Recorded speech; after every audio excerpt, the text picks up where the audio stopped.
Come on, Andy, we're you can do live. it. Yeah, the button is pressed and the thing didn't come up this week, telling me when I was getting up. I didn't turn it off, so I'm not sure what's happening, whether I'm not getting up tomorrow. Yeah, you're just not Which is allowed a to little wake bit up in the nervous. morning. Yeah, which could be problematic. I really ought to. I'll just stay up. I'll have to just stay up because I can't risk not getting up. I mean, in fairness, I was pretty bad last night. I know I was looking at WhatsApp at about 2:15 in the morning, and you replied to a comment about 3 minutes before in the chat with Steve and Jim and Red. So Yes, yeah. It was. I can't remember what I was doing last night, but yeah, I was late. Oh, my drawing, yeah, because it took me ages because I did Rosie the Riveter yesterday. And it took me for girl power, and it took me ages to work out. It took me ages to get my initial sketch done, first of all, because it was kind of a face and an arm, and I just couldn't get the face right, and I'm still not overly happy with it.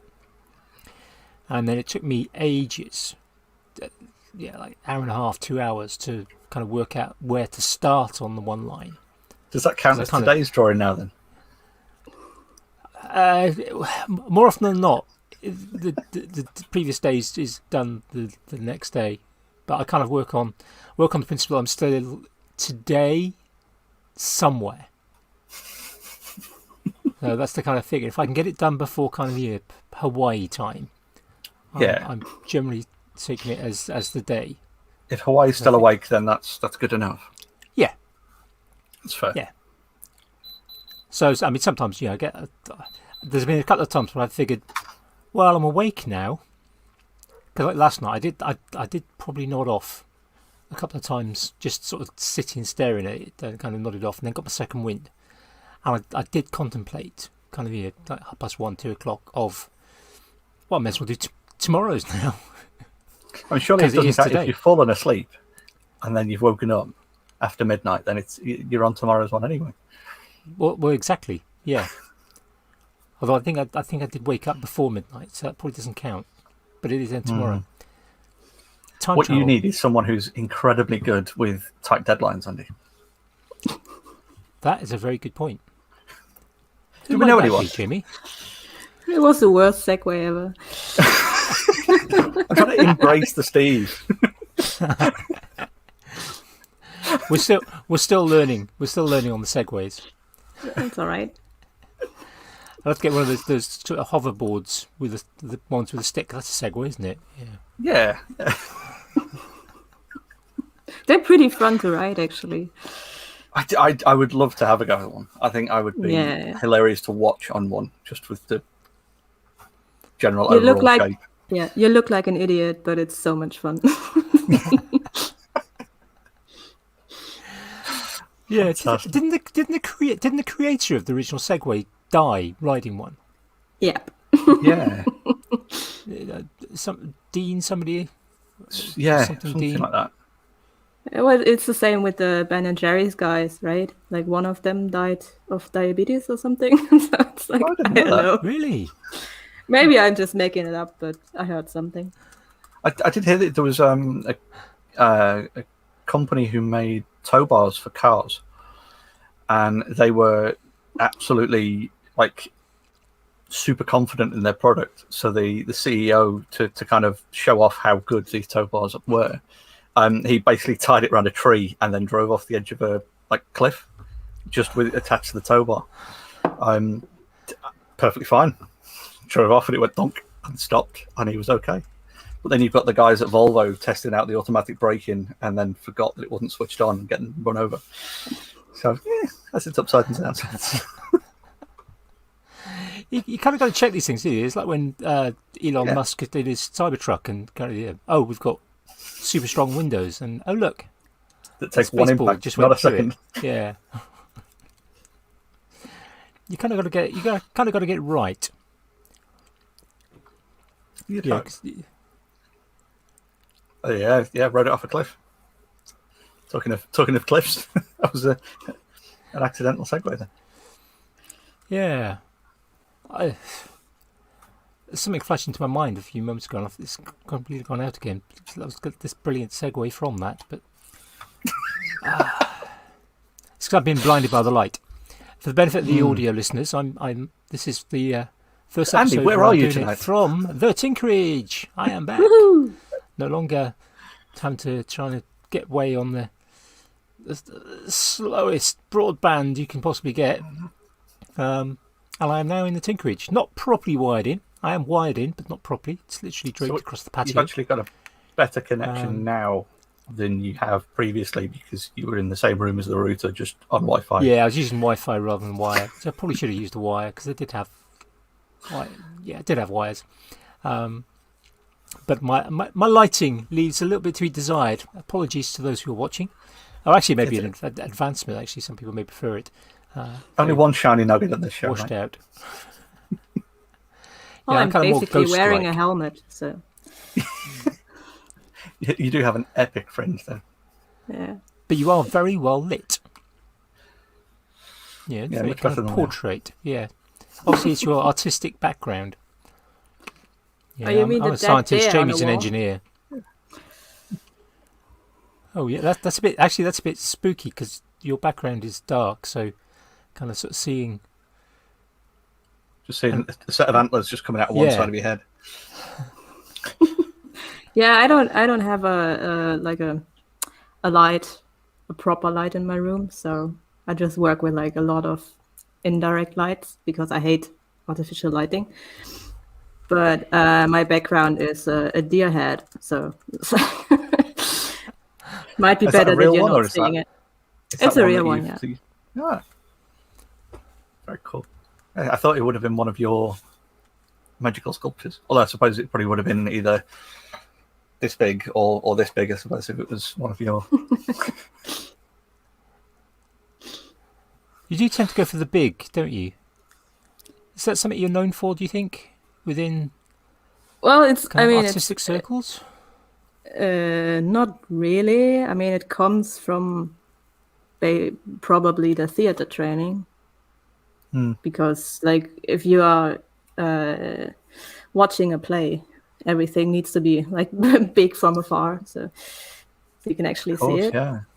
Yes, for those in the So- cheap seats at the back. Yes.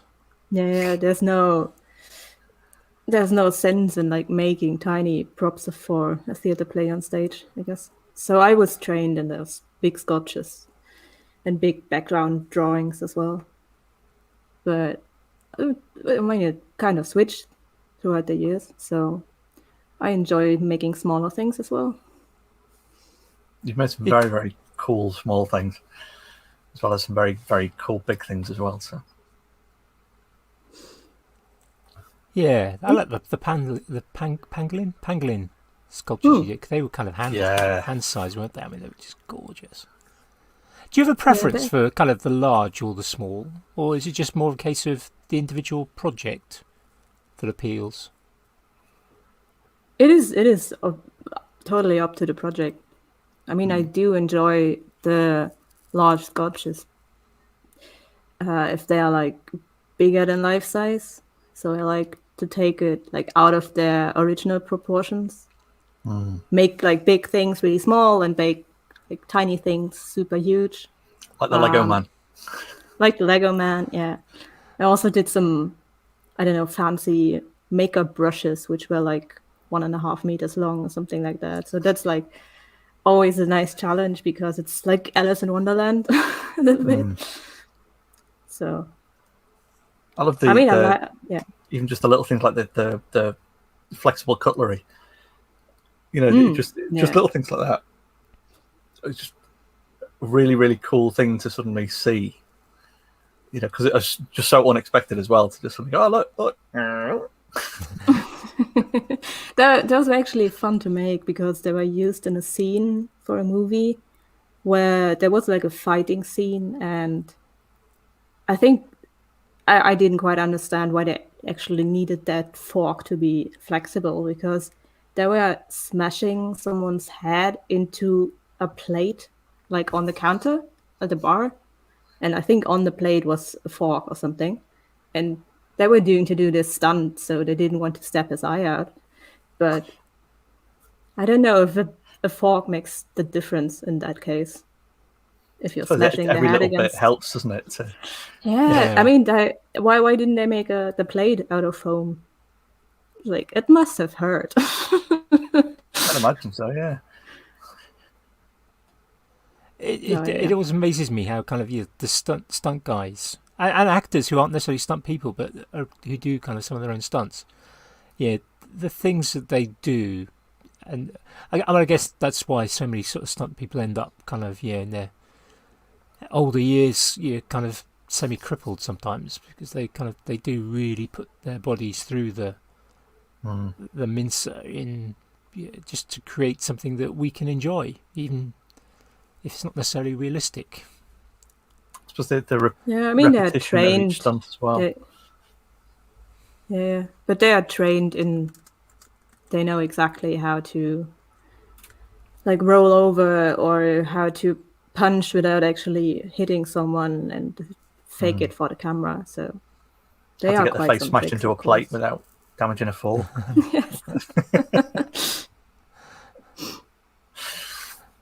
So is that? I mean, is it if you've got something like that, you're making kind of the props that are going to be used by sort of stunt people. How much difference does it make for you compared to perhaps making a prop that's, say, a hero prop? So people say, it's the one ideas I'm thinking about, like the wearer down in New Zealand. Adam Savage visits every now and again. Wetter. And they're making the kind of weapons, and they're making swords, and they're making kind of essentially hero swords that are designed for. This is not going to be used in filming at all, apart from occasionally shown in close that detail. One moment on camera, isn't it? Yeah, and then you get the kind of swords that are going to be used in kind of. They're going to really clang. They've got to sound like they're real. They've got to look good enough from a distance, but they're not going to be used in against a body. It's just sword against sword, and then you've got the kind of hero swords. I mean, how difficult is that for somebody like yourself in order to produce that kind of range of props that kind of essentially may have to look the same? So getting a flexible fork, getting it to look like it's actually a real fork, so that on camera the punters in the cinema like me can't see the difference. Well, in the end it comes down to like the choice of material and painting as well. I mean, in the end it's all the paint job, so you can replicate you can replicate anything and then make it look like metal even though it's foam, but it takes a lot of practice and a lot of like material knowledge to get there. And I think especially with the forks, it was the first time really that I tried out to actually fake metal onto a flexible material. And I did a ton of research and ended up like using one specific kind of airbrush paint, which like everyone recommended. Like just use this one. Every other paint will just be a pain in the ass. So is that Alclad? Is it? Yeah, Alclad is pretty nice for all kinds metallic, and they have a wide range of like different shadings of. So I bought like 6 or 7 different shadings of silver to try out which one would fit. Nice. Yeah, that's pretty good. How because back in a previous life, the first incarnation of the custom code, we did a little bit of that kind of thing. It was all more sort of like steampunk, diesel punk type stuff, but like computer things, mice and keyboards and stuff. And we were using Alclad, but we found we couldn't get anything to be particularly hard wearing. So I mean, I suppose it's a particularly bad use case because you're interacting with them with your hands quite a lot, but it was just wiping off pretty much. So we ended up sort of abandoning that. So I made a mate of mine. Yeah, you need to find the proper coating for it as well. So the proper base coat, the proper material, then use the Alclad. Then there's like a specific varnish that you use for oil paintings that stays flexible, which like a lot of cosplayers actually use to seal their like foam armor stuff. But that's what I mean. There's a lot of research going into that. So yeah, of course, yeah. And no one tells you. It's not like written in the book or something. I suppose I'd imagine it's probably a similar kind of situation as like the tech industry of like, you ask a question on a forum and then one person gives an answer and then there's no other responses after that, or you get 15 responses that are all just like, oh yeah, me too, I want that. And then no one ever gives you the final yes, this worked. So I'd imagine it's probably a similar sort of thing. I mean, is like the art world kind of particularly guarded? Does everyone kind of keep all of their secrets, or is it a bit more The art world, you mean? well, art and prop making and sculpture and things? Is it? Well, I don't know about the art world because I'm not in that very much, but it's just like finding out the bits and pieces from like various sources, I guess. So even if I'm watching just a random maker video from somewhere, I can still like take something out of it that might be useful for me, even though I'm not a woodworker, or I don't know. The transferable skills, isn't it? Yeah, it is really. And like speaking about cosplay, they got so advanced in the last like 20 years that they have some amazing skills to share, and Definitely. some really useful stuff for the prop making community, if you want to call it like that. But in general, there are some places that like share their knowledge, but of course there's always the typical like, I don't want you to know what I'm using, da da da. Like, okay, fuck off. Yeah. Pretty much. It reminds me of I keep getting adverts on kind of YouTube that for, I can't remember the name of the kind of company now, but it's I get two different ones. It's the same company. One is for a paint that is like will produce a mirrored surface on anything, and the other one is for black 2.0 or 3.0, and it was generated because there's a black pigment called Vanta Black, which a particular artist whose name escapes me created and will not share with anyone. There's another one for pink as well, wasn't there? Yes, this company created this black 2.0 or 3.0, I can't remember now. Obviously their advertising's not particularly perfect, and it's that's got part of their kind of advert is this will absorb 99.999 whatever % of all light striking on it, and anyone can buy it apart from the artist who wouldn't share Vanta Black. So they've literally got it built into their kind of thing. Yeah, he didn't want to share, so we're not sharing with him. Anyone else can have it. And I think there's even a kind of clause that you can't buy it and then sell it on to him. Fantastic. Yeah, I've heard about it. That's pretty awesome. I mean that's an interesting topic. Maybe something we can explore for a few minutes. That idea of some people do seem to kind of have this attitude of, I've learned how to do this, or I've found out how to do this, or I've developed a technique, but I'm not going to share that with anyone else. Whereas other people kind of have the approach of, well, yeah, I've made this thing, I've worked out how to do this. I'm happy to share it with other people because they may take it further, and they might then share that back with me, and we all win that kind of rising tides raise all ships type approach.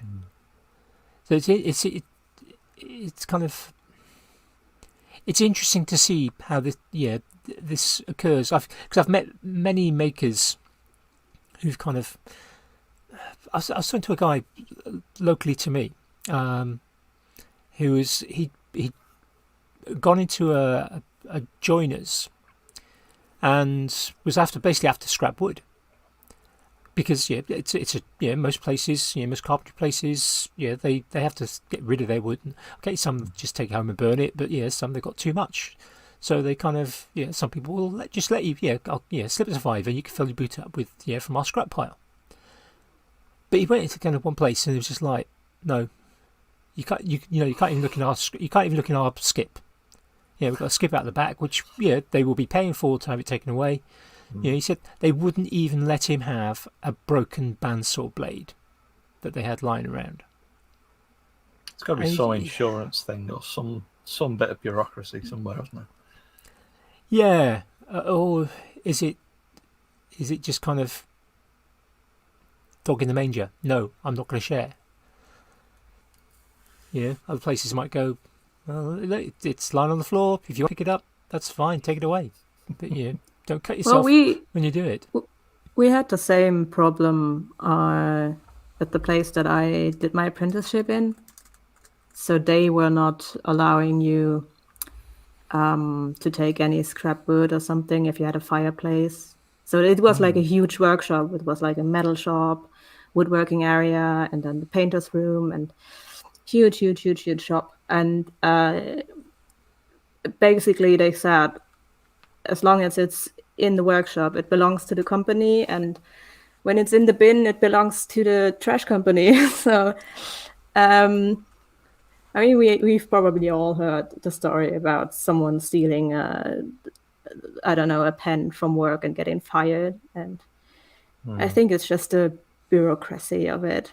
So I found it ridiculous because they're literally like throwing away so much wood scraps that we could use to like keep warm in winter. So it's all going to go to landfill as well, isn't it? Pretty much. Yeah. I did the occasional like filling up my backpack and sneaking it out, but it was not very. It was not good to be seen with that. You rebel. Yeah. We're telling. They can't fire me now. I'm long gone. I can remember once when I was working in industry, we were developing kind of insulation products essentially. So it was a sandwich of cement bonded particle board with phenolic resin foams in the middle. I can remember it's difficult once to smuggle a board of that in your rucksack. Well, yeah, you couldn't. I mean, there were a few guys kind of used to take bits of the cement bonded particle board home for kind of doing a few projects. I cycled to work, so it was not something I ever did. But I can remember we spent an entire day. This is the quality control and research team, probably the most highly qualified group of individuals in the entire factory. It's standing in a huge skip. Kind of imagine the sort of biggest skip before you have a container-sized skip. So kind of it's still the angled side, front and back, but it's kind of 8 foot tall. Doors. There was doors on each end, and we were literally inside this thing, smashing the boards up with sledgehammers. And every now and again, the managing director would come out and kind of go, "Nope, want them smaller." And we'd have to get back at it, and he just kept inspecting it until he was happy. And I think in the end, the pieces were kind of nothing was bigger than about 5 centimeters or 2 inches from our American friends. And they started out as 8 foot by 4 foot boards. So it was just like, it was nuts. We had blisters on our hands from swinging the sledgehammers. Yeah, that's the same company where I wrecked my back. So it's kind of Steve will be in there in a couple of minutes in the chat telling you were holding the hammer wrong. Probably was. Yeah, we had no training. But it's odd how some people have that attitude. I mean, a few years ago, it was the kind of the epoxy resin table. That was what was in my head. Yeah. With kind of I'm not no one else can use the phrase epoxy river table because I've trademarked it. It's like you probably weren't the first person to actually make these things either. It'd be very difficult to prove that you were. And it's like, what did he gain by that? There's no. If only we had a patent attorney in the chat. Yeah. Have we? We be useful if we did. Have we? I think we might have someone who's done a little bit of that somewhere in the. I'm giving him time to jump in now and either tell me I'm wrong or. Oh, or Steve's jump in. there. Yeah.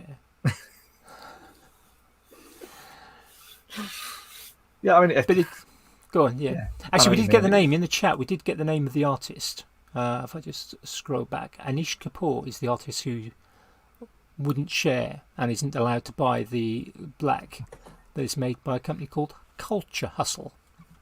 He's got his own. He doesn't need to. Yeah, but his isn't as. I think his isn't as black as the one that Culture Hustle made. 99.998 instead of Yeah. 999. Not the blackest stuff.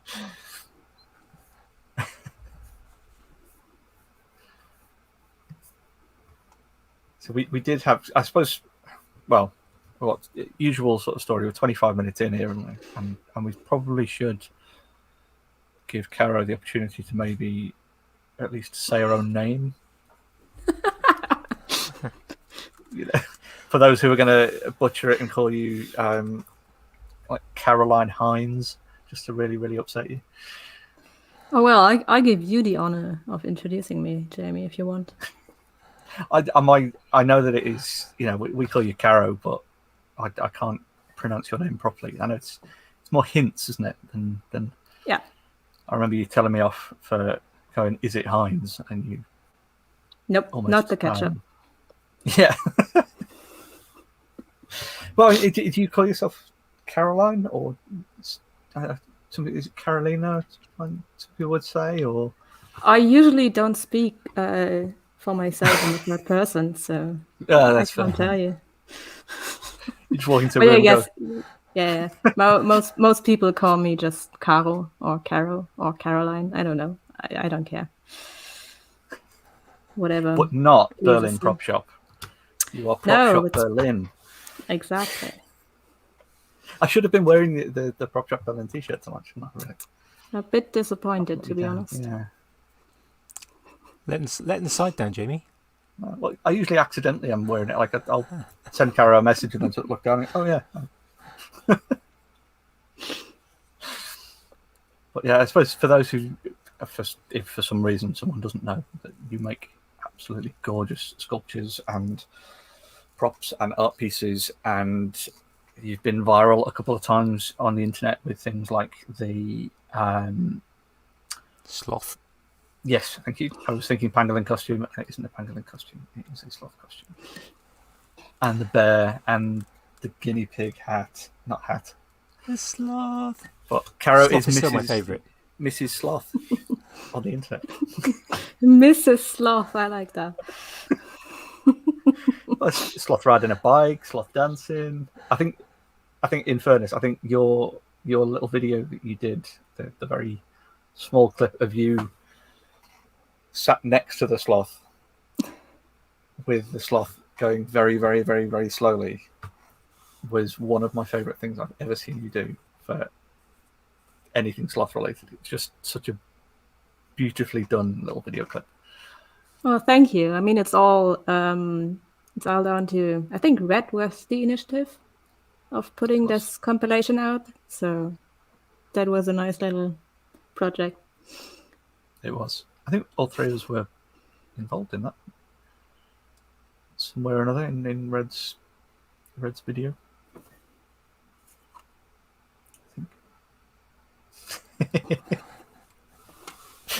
For the benefit of the audio listeners, Cara's just held up a leather patch made by our good friend the Redsmith Mm-hmm. and previous guest, of course.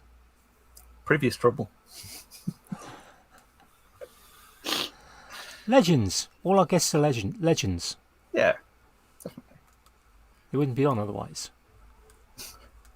So I suppose as we've talked about like prop making and films and stuff like that, one thing that we've been asked, I was just about to say, Duncan off of the Little Hobby Shop, also former guest, did ask us whether you have any kind of struggle in dealing with the NDAs or the waiting time between guys, I've made this really awesome prop, and then being able to actually tell us all about the really awesome prop.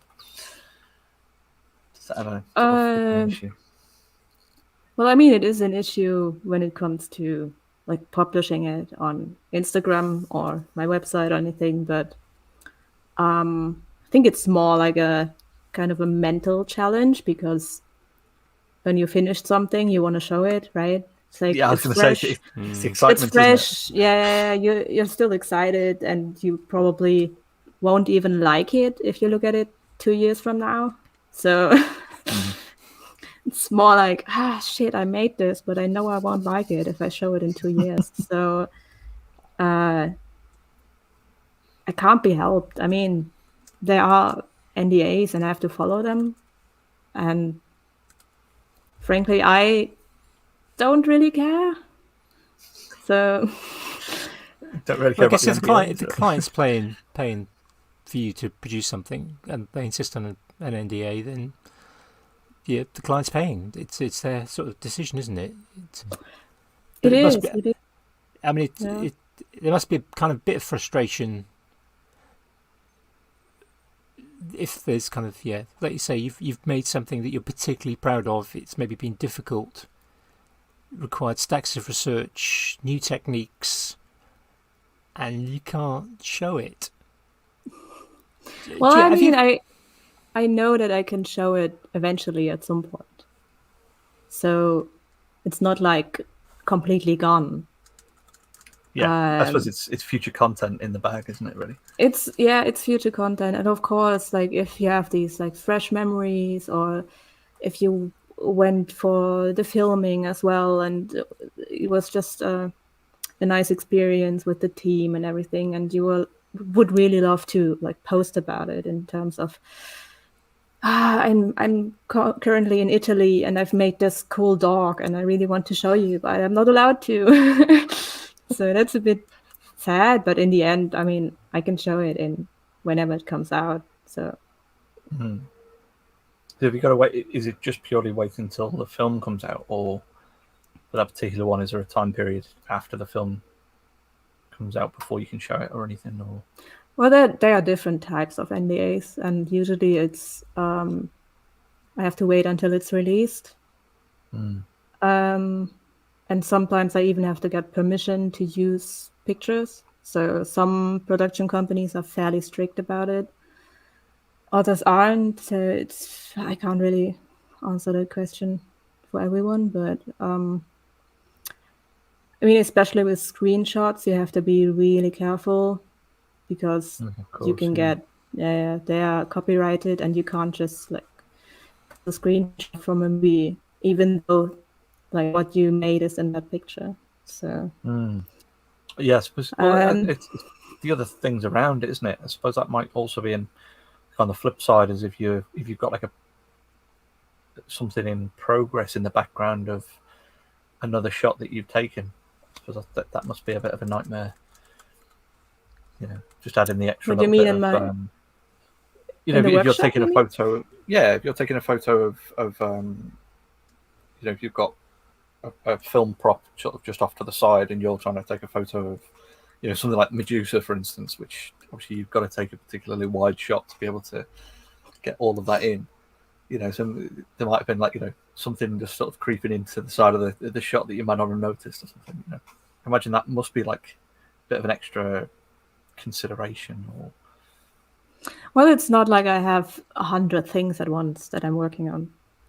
So if there's something lurking in the background, I'm very aware of that, and we actually had that when. So I'm preparing for a new job, which I will probably start in a week from now. But at the moment, I'm in the research progress and ordering materials and stuff like that. So.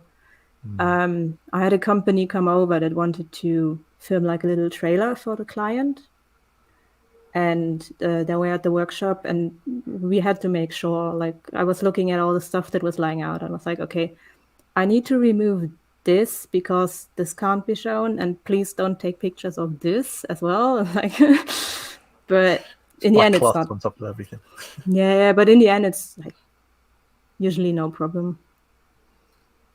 There are also some clients are really weird about giving like credit. So I have one client that had in their contract that I am allowed to post pictures like on my website, but I'm not allowed to say the client's company name, that I made it for them. And it's like, what? Why the fuck?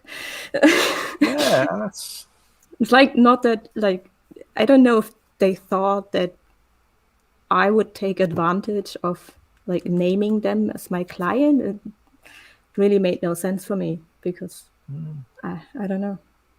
But why Super shouldn't you weird. anyway? Yeah, if you've worked for, I don't know, I don't know who the client was, but let's say it was Disney, big name. If you've done work for Disney, it's nothing off their back for you to put that you work for Disney if it's true, and it's advantage to you. It's a bonus to you. You get to do more work, and Yeah, some but things are odd, maybe aren't they they? don't want it. Maybe they Yeah. are very guarded about who can name them as a client. No idea. And in the end, I mean, I ended up reposting some of their pictures from their Instagram of my work. So it's like, you just did tricked they yourself credit you into it. in their No. pictures?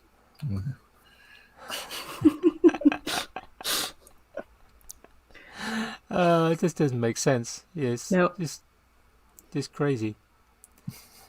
Do you often have many different projects on at the same time, Oh, or usually is it something that varies? yeah, it varies. I mean, I like doing like 2 projects at a time just to like jump back and forth and be efficient, because like maybe you have a drying period, or I don't know. It's just good to have no waiting time in the workshop, I guess. I suppose a So mental once I break if you're getting bogged down on one as well. hmm, That sort of difference of so I but it depends. I mean, it's not like I have 100 calls per day, and I only have 2 hands, so true. I suppose you can't fit 2 or 3 Medusas in the workshop at any one time either if you're doing something that big. nope. We've had a few good questions in the live chat. One from Alan. It said, "Is there a difference in the process between making small things and large things?" I mean, obviously there is, because some things are small and some things are large. But is it just a matter of scale, or are there different issues with kind of Well, there going from are sort of, well, obviously there are like logistical issues, so you have to get it out of the door and to the client. And it's also a matter of material, and Have you ever had to it's turn a project down because the client wanted something that was too big for you to actually do? yeah. It was a bit of a weird one because they wanted me to airbrush a giant, I think it was a globe for an artist. It's like, I don't know, 5 meter in diameter or something. And I was like, sorry, I don't have the space for that. It would just pop out of the window if I blew that up in my workshop. So, so, yeah. No, there were a couple of times, but I tend to turn those down if it gets too big or too complicated, because I could probably execute them to a certain degree without any issues, but as I don't have the space and I'm too lazy to search for an alternative hall to fabricate that, it's like I can't be bothered, really. Your workshop is, the photographs you put on Instagram. Your workshop does have massive appeal to it. It's the light in there is just amazing. It's a very beautiful space. It'd be it's a space I would like. Yeah, it's very nice. It's very inspiring. It's I love it, but I don't have any heating in it, so there's always an issue in winter because it gets very cold. And It's become a it's also logistical challenge again then for things like glues and paints. yeah, that, and I don't do well in the cold as well. So and the pipes don't as well. So speaking of, last winter I had to flush the toilet with molten snow for 2 weeks because we had to turn off the water. That was not fun. Yeah, I Yeah, can imagine. that's a challenge that people probably don't think about in terms of making theatre props. No. And there's also, I mean, I love the space, but it's surrounded by just normal living houses, I guess. So once you're in there, it's totally fine. You're like transported to another world, but as soon as you leave it, it's like this weird Berlin region thing. I don't know. With grumpy neighbors and yeah. Do you think one day you might move? Oh, I would love to move, but it's very hard to find a similar place for a decent price. So I guess in you've been Berlin in there a while. yeah, major city as well, must be difficult. Yeah, certainly the big cities in the UK very expensive generally. Mm-hmm. yeah, I mean with Berlin especially, in the past 10 years, the housing prices just went through the roof. So, and I mean, you don't get paid more. So it's like it changed so fast that it's really hard for people to adapt to the new prices, I guess. Mm. I mean, I would love to move out of my apartment as well. And I've been looking at like other places for years, but I can't afford them. Like it's just not worth getting something slightly better for and then pay double the price or something to what I'm paying now. Of course, yeah. But yeah, I'm still, I don't know. I have the dream of just moving out the city as well. I just want to be surrounded by trees and grass. You got like a combined space. It's just a big workshop with a little bunk room or something up in the corner. Yeah. Yes, yes, absolutely. My sort of like idea for. Yeah, funny, we knew somebody that lived in Germany that's got a huge workshop with I've made that connection. Prop shop Hamburg. Yeah. Don't tell Kjell, but I already had my bunk bed somewhere there. You've already changed the logo to just put an ish after Prop Shop Berlin. Yeah, I'll squeeze in a tiny, found it in. Yeah. So kind of maybe a follow-up sort of question to the kind of the sort of size one from Cuz. What's the what might be in your top 3 of the strangest props you've ever had to make? Oh dear Lord. From the top of my head, it would like one. I don't want to be like 1, 2, 3, but I can name 3, I guess. Yeah, it doesn't have to be in order. Yeah. So one was definitely the penis that I had to do this year for a movie, and because it's a realistic looking, beautiful, like anatomical penis, I guess. And every time I get the question when someone sees it, because I have it in my workshop, I get the question every time, like, "Oh, did you make a mold of that from someone? Is it a live cast?" I'm like, "Dude, just shut the fuck up." So say, as a guy being sent essentially a dick pic from your friend who's made that and then is just holding it separately, so it's detached from all anatomy. It's got to be one of the weirdest experiences I've ever had getting that photo from you, Kara. Oh, my pleasure. Please tell me it wasn't dripping blood or anything when you took the photograph. No, it was pristine. But that was weird in a few different ways, because like, first of all, the request to do that amongst like other body parts for one movie. So I had to do a hand and a foot and a belly button, which was kind of weird as well. And some eyes and like loads of shit. And I also had to do this penis. And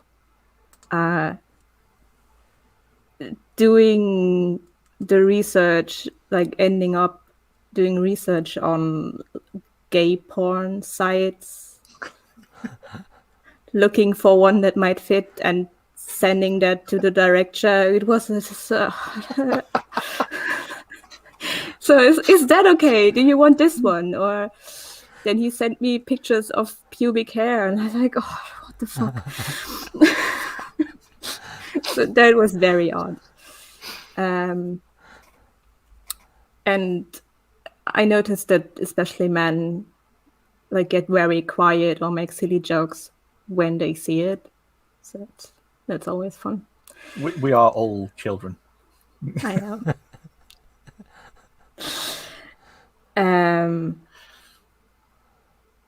Oh yeah, definitely the giant squishy pig that I made for this artist couple of years ago. Just by the sheer size and it had this weird like grin. It was this fluffy pig, like pink stuffed animal, like really cute. And then he wanted to put was it a tiger's teeth or something on it? So I don't know, if you want to see it, it's like really hard to describe. It's on my website. So that was just super odd.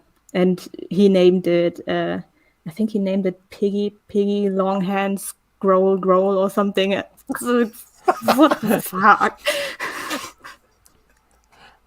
Fun fact, this pig is actually going to be exhibited again in Paris next year. Fantastic. And I can't wait to see it, because it's, excuse me, Red, if I'm pronouncing it wrong. It's at the Centre Pompidou, so like a very renowned museum. Cool. And I can't wait to go there and just like, what the fuck is happening? Why is this here? I made that. I made that, yeah.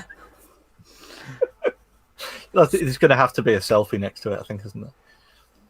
Oh yeah, definitely. And signing autographs for people who kind of pop along.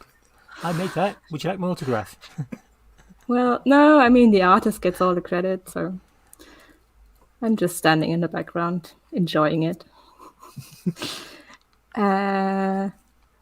What else? I mean, everything's weird. Oh, I mean, the giant Barbie definitely was weird.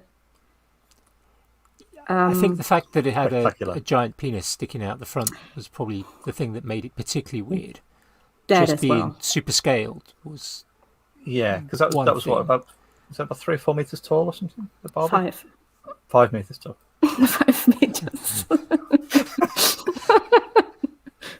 Like the 5 meters tall, anatomically incorrect Barbie. I could fit one leg. I could like stand upright in my shop.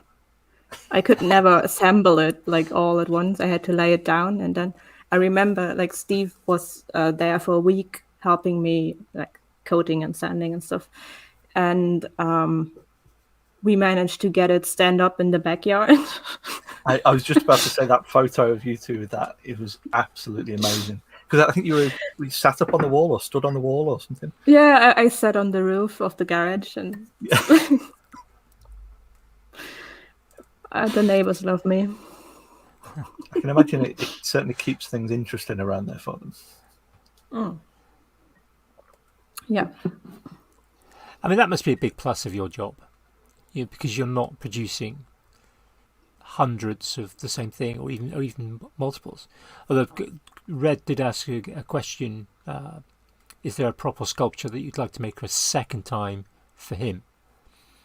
But I mean, basically, most of the time you're producing one-offs, aren't you? Yes. Unless I'm asked to do multiples. So with the costume I'm about to start in a week or so, I have to make 2 versions, like 2 same, because they want a backup for the shooting. But usually I just make one-offs. And Red, I mean, whatever you like. You know he's going to ask them Medusa. That might take a while, though. It's like... I mean, a similar sort of question. Similar question. Rasmus asked: is there a prop that you'd like to remake for your own sake, or that you wish that you could have been able to keep? He said, except for the sloth costume, of course. Well, I would have loved to keep the OG sloth costume. But in the end, I know I can recreate it anytime I want, which I don't. Would you do it differently, though? I suppose that's the other question. I suppose you've done what? Absolutely. 2.5, I suppose. Yeah, absolutely. I would do it. I would do it a lot differently, but in the end, with like recreating anything I've made, I don't think so. I'm not very like precious about the stuff that I make for other people. So like once they're out of the door, it's like, I mean, if it's something I really like the bear costume, for example, it's like, oh, it's so cute. I want to have him around, but in the end, it would just take up space, I guess. And I suppose you're being asked to make something specific. It's not necessarily going to be to your tastes anyway, is it? Yeah, that's true. Not many people are going to want just a 5-meter tall Barbie with a giant penis just as a thing around their house. I mean, I was happy that with all the body parts that I made for this movie, they didn't have a big enough budget to pay me properly. So I put in my contract that after filming, all the props go back to me, and I would borrow them if they needed them again for some, I don't know, second unit shooting or photos or whatever. But they would remain mine. And that was really nice because it's something that I would personally put on display, I guess.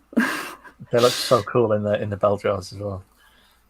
Yeah, they changed the bell jars. They are in different containers, which fit them much more nicely because they don't have the distortion of the liquid. So if you put something in a round glass, it gets like this weird magnifying distortion. Yeah, lenses. Yeah. And they put them in square jars, and it looks much nicer now. It's like a museum piece. I really love it. Fantastic.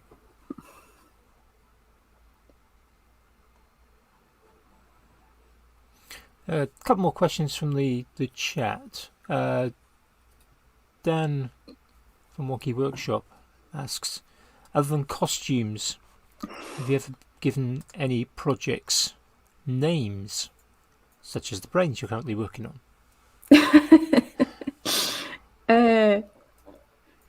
I don't know. I mean, all the animals have names, of course. And they're not necessarily costumes. So we all remember Luigi, for example, the little bike riding sloth. And So cute. So cute. Yeah, he went off to Italy where he belongs. I don't know. He didn't ride there, though, did he? He did. It took him a while. But, I mean, I don't name my objects, I guess. No. Do you ever get attached to... Yeah, because some of your projects take a long time to do. Did you ever find yourself? Do you get to a point where you're almost attached to it and you don't really want to pass it on to the client, or is it a case of I've fed up of this now? The client can take it away as soon as possible. What does it? The second one. Yeah. No, I don't get attached to my work at all. It's like, it's weird, but I mean that's why this job is probably perfect for me, because I make the stuff for the client and I have to keep that in mind, and I have no problem with letting it go, because as soon as I of course I want decent pictures just for myself, but I don't need the physical object. I until a few years ago, I didn't really kind of appreciate the scale of industry that existed in perhaps the art world, more so than perhaps I knew kind of the film and theatre world, the kind of the people like yourself who support that. But I wasn't kind of aware really that there was almost an entire industry that supports artists in producing things. I was kind of naively thinking that some of these sort of big artists, big name artists, who produce these kind of quite big sculptures, would pretty much make the objects themselves. But it's kind of following yourself, and there's a podcast called something like Craftsmanship, I think. I'll dig out the title and put it into the show notes, which is American-based podcast, and the lady who is host interviews people who take on similar roles to yourself, who will be spending months, sometimes even years, researching ways to actually take the artist's idea and produce the thing that the artist wants, and to get it right. And there's kind of an entire industry in that. And I was kind of quite amazed actually at the kind of the sort of scale of that industry. And the question that always keeps coming back to my mind when I kind of listen to some of these stories, particularly some of these sort of American fabricators, essentially, is there kind of almost like a longing? Obviously, people have to have a job. You need work, and this fulfills. And for some people, just actually, they don't necessarily have their own creativity that they want to let out. They're quite happy for somebody else to come up with the creative idea, and their creativity is producing that object that the artist wants. But is there kind of an element of, is there something that you would want to make? Or are you happy kind of, just producing stuff for the clients and doing it as a job?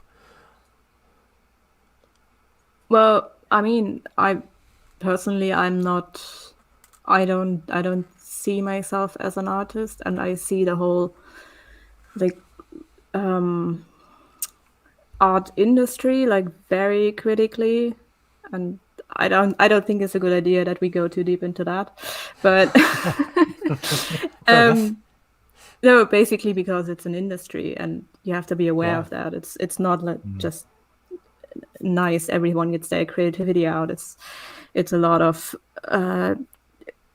people having a lot of money and a lot of people struggling to get into the top tier of those, with every industry, I guess. And I have no desire to put myself out in that way, to produce my own art and sell it. The thought of, I mean, you mentioned the little pangolins before that I did last year as sort of a way to collect money for a company or an NGO in Africa that tries to release them back into the wild and tries to help the pangolins in front of them. And even that Like I put so much work into it. I had Alex do this fantastic packaging design, and I spent so many hours and so much money, like my own money, into making those. And in the end, the biggest pain was advertising, like those like 30 ornaments on Instagram or Facebook or whatever. Sell them to be like, hey, I made this. Come on, buy it. It's for a good cause, so I'm not earning any money, but hey, I made this. It would be nice if you would buy it. Yada yada. I can't do that. Yeah. And I'm not a person who wants to sell stuff. I don't want to be a person who wants to advertise herself in that sense. It's like if you come to me, I'm happy to make you whatever you want, but I don't want to produce anything for myself and put it out there and for people to buy, I guess, because it doesn't work for me. I don't have the mental capacity, I guess, to deal with that kind of stuff. It makes me feel so bad, and I find it fascinating that people are able to just put themselves out there and be like, "Hey, I made this stuff. Buy it." Like, no. Well, that sort of leads me on to another question there. Then do you tend to have much sort of creative input on the projects, or is it, if does someone sort of say, "Oh, I need you to make me this thing," but I don't care what it looks like? Or do you ask for very kind of strict guidance to take that pressure off you then? To sort of say, tell me exactly how you want it to look and I will make that exactly how you want it. Or, are they more flexible? Well, every client is completely different. I So, suppose so. yeah, some have very strict visions of what they want. Some have like 3D models or perfect sketches, and just you just get the measurements, I guess, and the colors, and then you have to reproduce it. But most of the time it's like a process of finding the shape. So especially with artists, like sometimes they only have an idea in their head, but essentially I am the one like bringing their idea to life. It's super weird because I know it's their intellectual property in the end, but like with the pig, for example, that's more or less my design in the end. I mean, I had like a drawing from like another person who works for that artist, but I made the little maquette, which he approved and stuff like that. So it's weird. I like both, but it really depends on the communication of the client. And Yeah, that makes sense. So the client relationship with you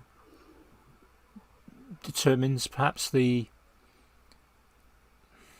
trying to think of the right word. Kind of the quality of the build, not in terms of the actual artifact that you produce, but the ease with which it's is it a nice process working with them? Is that going to be be much nicer process rather than? Would you rather? I'm kind of waffling badly here. Would you rather kind of have a client that goes, here's the exact details, here's the 3D model, here's the Pantone colours that we want, here's the thing, but they're kind of awkward as a client, or a client that's kind of, well, I'm not really quite sure, kind of, give me an idea, make me a maquette, see what you want to think, but the relationship is better. Is that kind of have you got a preference either way, or do you not really mind as long as they're not super awkward and pay on time? well, I mean, for me, it's harder, of course, to estimate a price if they are not sure about what they want. So if I have to figure out like what the design will be in the end, it's hard for me to estimate anything. In the end, they just as long as they're not a dick, I don't mind. I like both processes, I guess. But Again, variety. I Spice can of imagine life. yeah. But maybe following off from that, Chris DeBoer has asked a question in the chat. He missed the first half, and we haven't asked this in the first half. I know he kind of works in similar lines. He's out in the States. He was asking, how do you acquire new work or new clients? Is it word of mouth at this point, or do you have to actively seek out the work? it is mostly word of mouth at this point. Mm. So, I mean, I've been doing this full time for, if you don't count the apprenticeship, I started in 2012 full time. And even before that, I was like kind of on the side already working with musicians for music videos and stuff like that, just to fill up my portfolio. And I think a lot of things developed from that. But it's funny because nowadays, if I get like a call from someone I haven't worked before, at some point I will always ask them, like, how did you find me? And there's like 3 answers to that. Like, one is Instagram, which I found amazing, that Instagram seems to work out for me in that case. The second would be just Google, which I would assume is entirely up to my company name, if you want to call it like that. Yeah. Which was a smart choice. Yeah, I was just about to say, I suppose if you're searching for prop shops in Berlin, then if you don't land on yours first try, then there's something wrong. Yeah, and the third option is person XY recommended me. But I do get a lot of, like, not a lot of, but I do get follow-up projects from former clients as well. So for me, it's super weird to look at the projects over a year and just be like, somehow it flows, right? There's not a lot of overlapping. I mean, I do have occasionally too many requests at once where we'll forward them to someone else, or just be like, sorry, there's no time, I can't do it. But for the past couple of years, it somehow worked out. Like, and I hope it will continue for a while. And I mean, I have projects now just for the next few months, but I have no idea what will be next year. I suppose if you've got like repeat customers, well, like directors or prop masters or whatever are probably only going to be working on one thing at a time anyway, aren't they? So I suppose that kind of project cycle from their end is going to kind of dictate what they would need from you if you've got these clients that are kind of rolling clients as well. Yeah. What's the kind of sort of time schedule? Again, I'm not been in the industry, not working in, never worked in theatre or anything like that.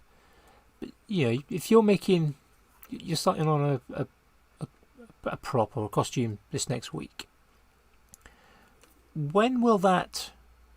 I mean, I mean, clearly, your projects vary in time for how long it's going to take. Yeah, if you're making something that's 5 meters tall and requires tufting all over or something like that, it's going to take much longer than something that's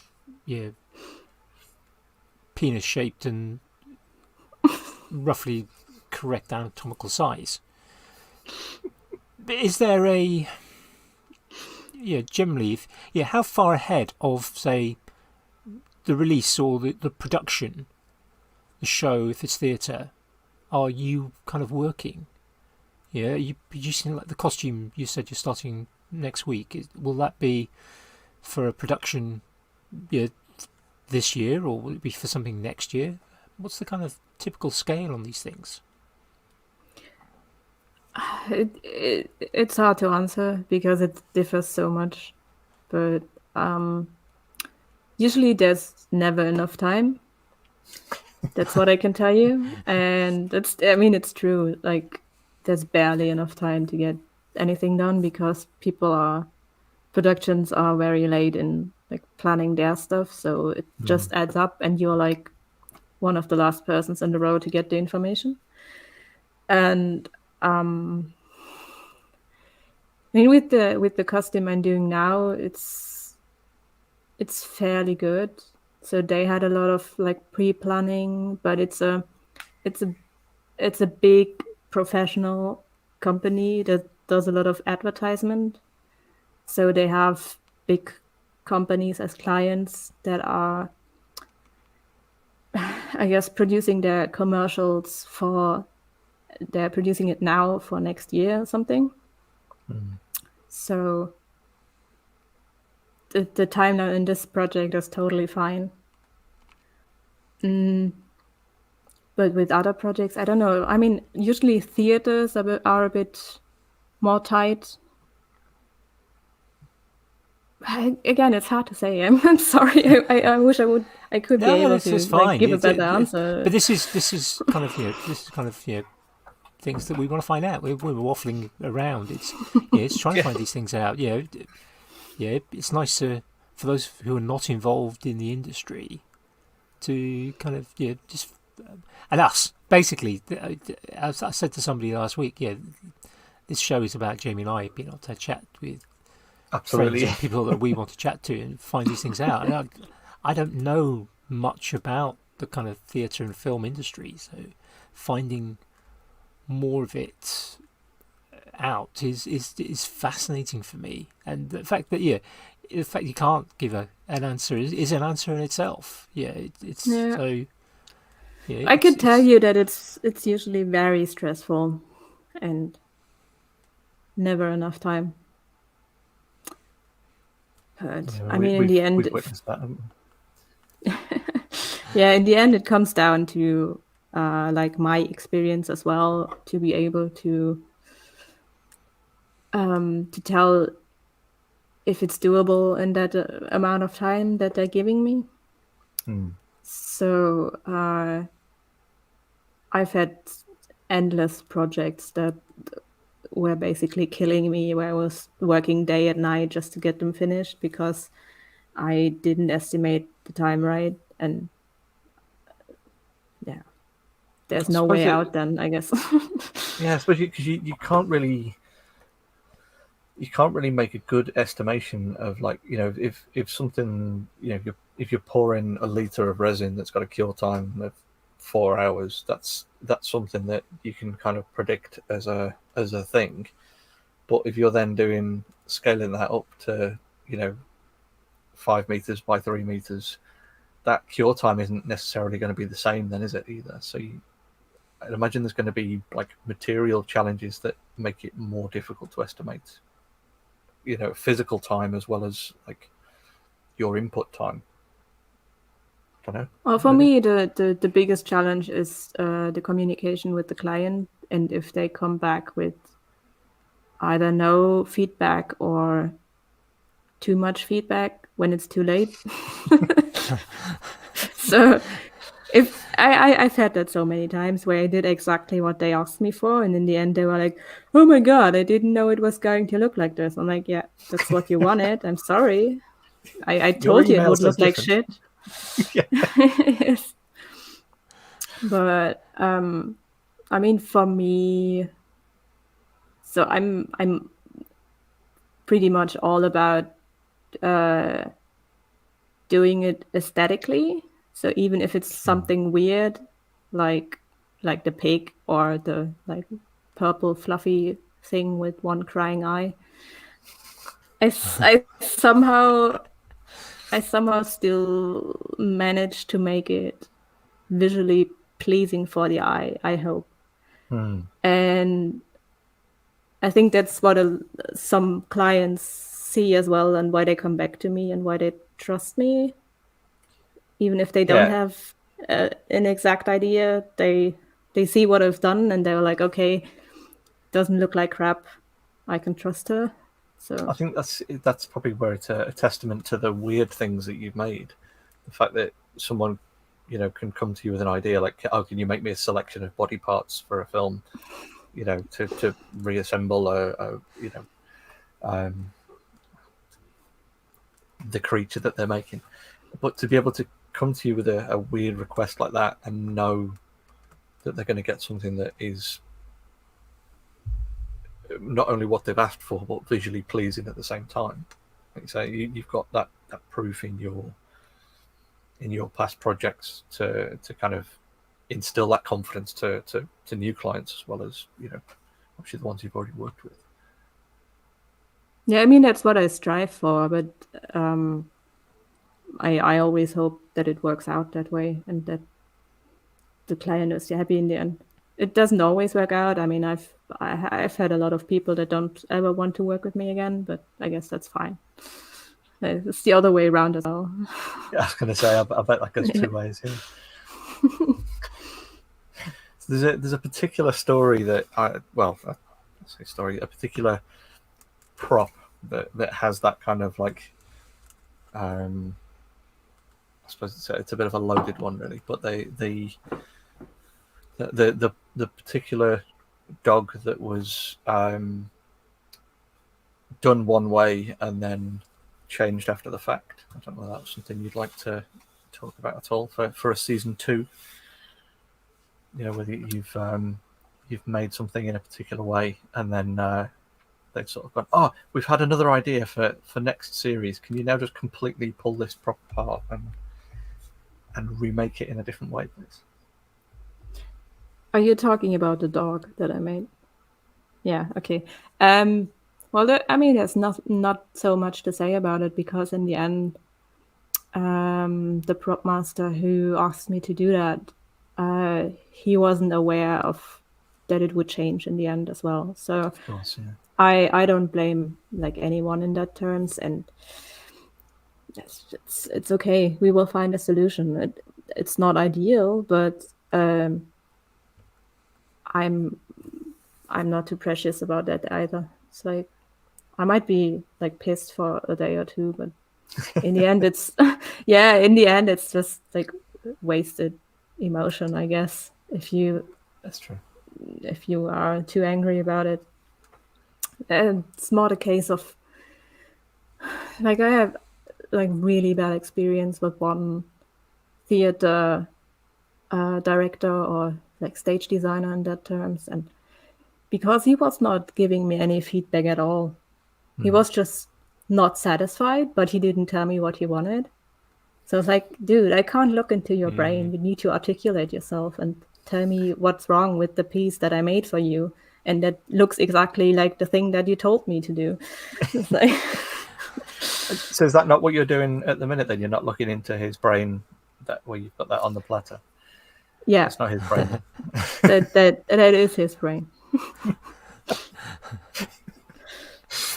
Feel the wrath. Yeah.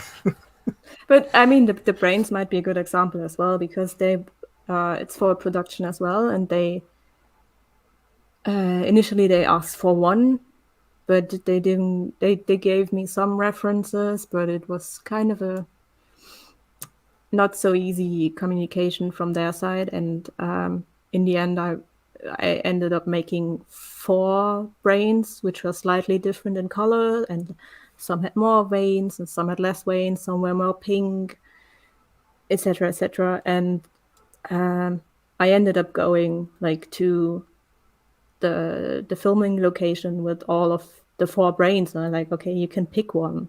Like, which one do you like the most? Because I knew that when I would have come just with one, there was, I don't quite like this, and Yeah. so it's like less stress for me. Now I have 3 extra brains. Carrying your random body parts collection. Yes, exactly.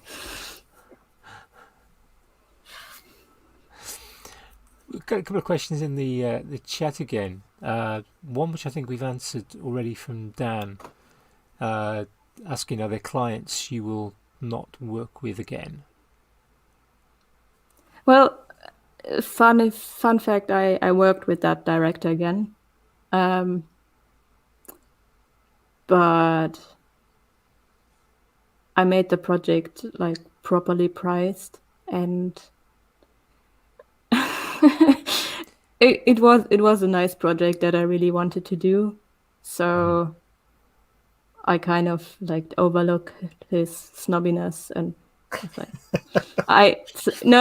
it really was a case of like, I want this in my portfolio, I want to do this, so I'm not gonna be bothered by his presence. So the desire for the project overcame the kind of reluctance to work with that particular person. yeah, but that doesn't happen too often. Like, Is there a I mean, it's probably an impossible question to answer again. Yeah. Is there kind of a project that you would love to do, or a project that maybe you've seen elsewhere that you'd have gone, I wish I could have had that project to do? Yeah, all the time. Yeah. Yes, all the time. But yeah, of course. I mean, there are projects where I think like, I wish I could have like gotten this, but in the end, I'm not the only one person on this planet like doing this job, and I guess there are enough jobs for everyone. So I don't want to like grab all the nice stuff. I'm happy to do whatever. No, I'm serious. I'm happy to do like, if I have time, I will happily make trees, or I don't know, some random stuff that's not like going into my portfolio, because it's still work, it still pays the bills. Yeah, of course, yeah. And I'm very lucky that I get so many nice projects, I guess. So would you prefer? So I'm thinking. Yeah, if somebody said, "Look, we're going to remake the original Alien, and we want the xenomorph. Yeah, we want you to build that." Or if somebody said, "Look, we're going to do," I'm trying to think of some other sort of films that with kind of iconic props.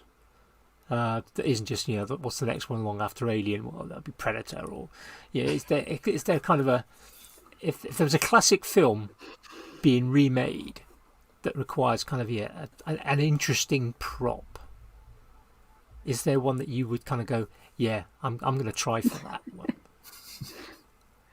But I guess most of the stuff is done digitally now, right?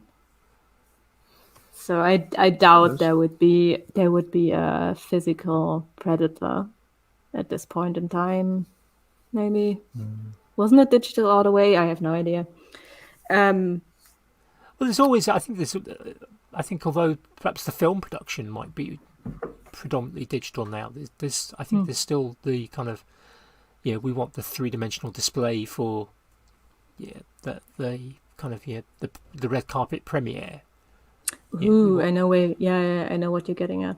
And I actually did some of that like promotion stuff for movies before, and it's super nice just to take the iconic characters and reproduce them in 3D. But I can't think of like a specific one. Maybe Alf. I would love to do an Alf. Brilliant answer. Because he's so small, also. I mean, small. Yeah, I was thinking that I wonder if there would be, because I mean, there was the mention of the Goonies in the chat before, and that's sort of like just maybe think, or maybe that there'd be like a film from childhood or something that might be something that you'd love to work on or something like that. I know not that I make props, but if they were remaking the Goonies, I'd be absolutely well on board for trying to get in some way onto that. I haven't thought about that. No idea. See, I'd be more inclined towards mechanical, almost the mechanical for me. So, at some point, when hopefully not if I get a bigger workshop, I want to build a Dalek. I want to build a K9. I'd love to build a Johnny 5. And ideally with something like Johnny 5, make it kind of, semi-functional. Maybe not with the full AI. And certainly not with the military grade facilities, shall we say. But actually kind of having that, those objects and making them kind of move. But I think for me, I'm kind of more inclined towards the kind of the electromechanical hard structures rather than the sort of soft organic structures which you tend to make, Caro, I think. Yeah. I mean, I would love to get more into the fake taxidermy stuff. So more the kind of realistic approach to reproducing animals for like museum displays or something. That would be really cool. But there's a lot of like advanced technology, which I know goes into it from people who do that, which I have at this point in time, I can't be bothered to learn all this like 3D modeling, scanning, printing, CNCing stuff. It's just too much. I don't have the time. I don't have the space in my head to fully dive into that yet. And if I would like, I mean, I've tried to do this fake taxidermy before, and it's like a very, I don't know, it's not a very high quality approach of what I'm doing. I suppose it's just practice, really, isn't it? It is, yeah, I guess. And I mean, I hope to get maybe in the long run more projects which include more fur work and more animal work and stuff like that. So it would be nice to get more practice because I don't really have enough free time to practice on that stuff. So it's nice if I get a job that also includes the practice, I guess. Paid to practice. I mean, that must be. I mean, that must be something that kind of, again, because of the variety of things that you get, being able to kind of go, I'd like to take on that project because I can really sort of maybe develop that particular approach or technique or skill that then would go back in. I mean, you said earlier about kind of, with the sloth, how you'd probably do it differently if you did it again.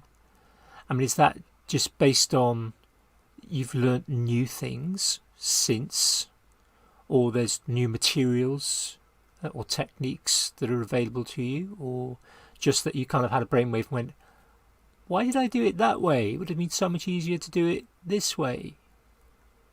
I mean, there are probably more practical ways to do it in terms of like wearing it comfortably for a longer period of time. And I mean, the approach that I did initially was very good, I think, and was necessary to achieve that like quality outcome that I had.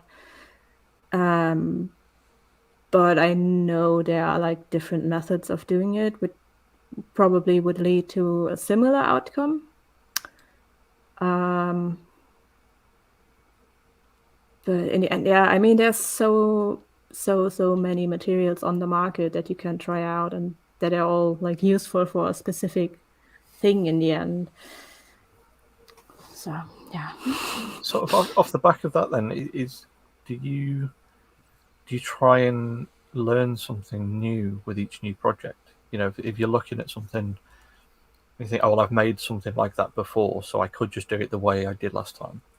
Or do you then look at that and think, well, this is an opportunity to try a different material or a different technique, or using that opportunity of sort of being paid to practice a skill or to learn something new? Well, I do like the opportunity of learning something new with each project. And for example, if you take the brains, they are all like slightly different made. I experimented a lot with like the density of the silicon, and there's like a very almost liquid, slimy silicone inside, which makes it super squishy. But I only tried this on like one particular one, and with a really soft silicone shell on the outside, and it's just a totally different way to touch it, and it's fascinating for me because I can just play with that, and I don't have like specific orders from the client, so I think they don't really have an idea what it's supposed to feel like. So I don't know. I can just try things out, and same goes for the costume that I'm doing next. I will try a different method to what I did with the costumes before, because it needs to be very light and very durable, because they want to shoot like a lot of action scenes with it. So it needs to withstand like a lot of forces. You can't put it on a roller coaster, I guess, if it's super heavy. And Is it another animal costume? I appreciate you probably can't tell us, but it is another animal. I can't tell you which, but it's going to be fun.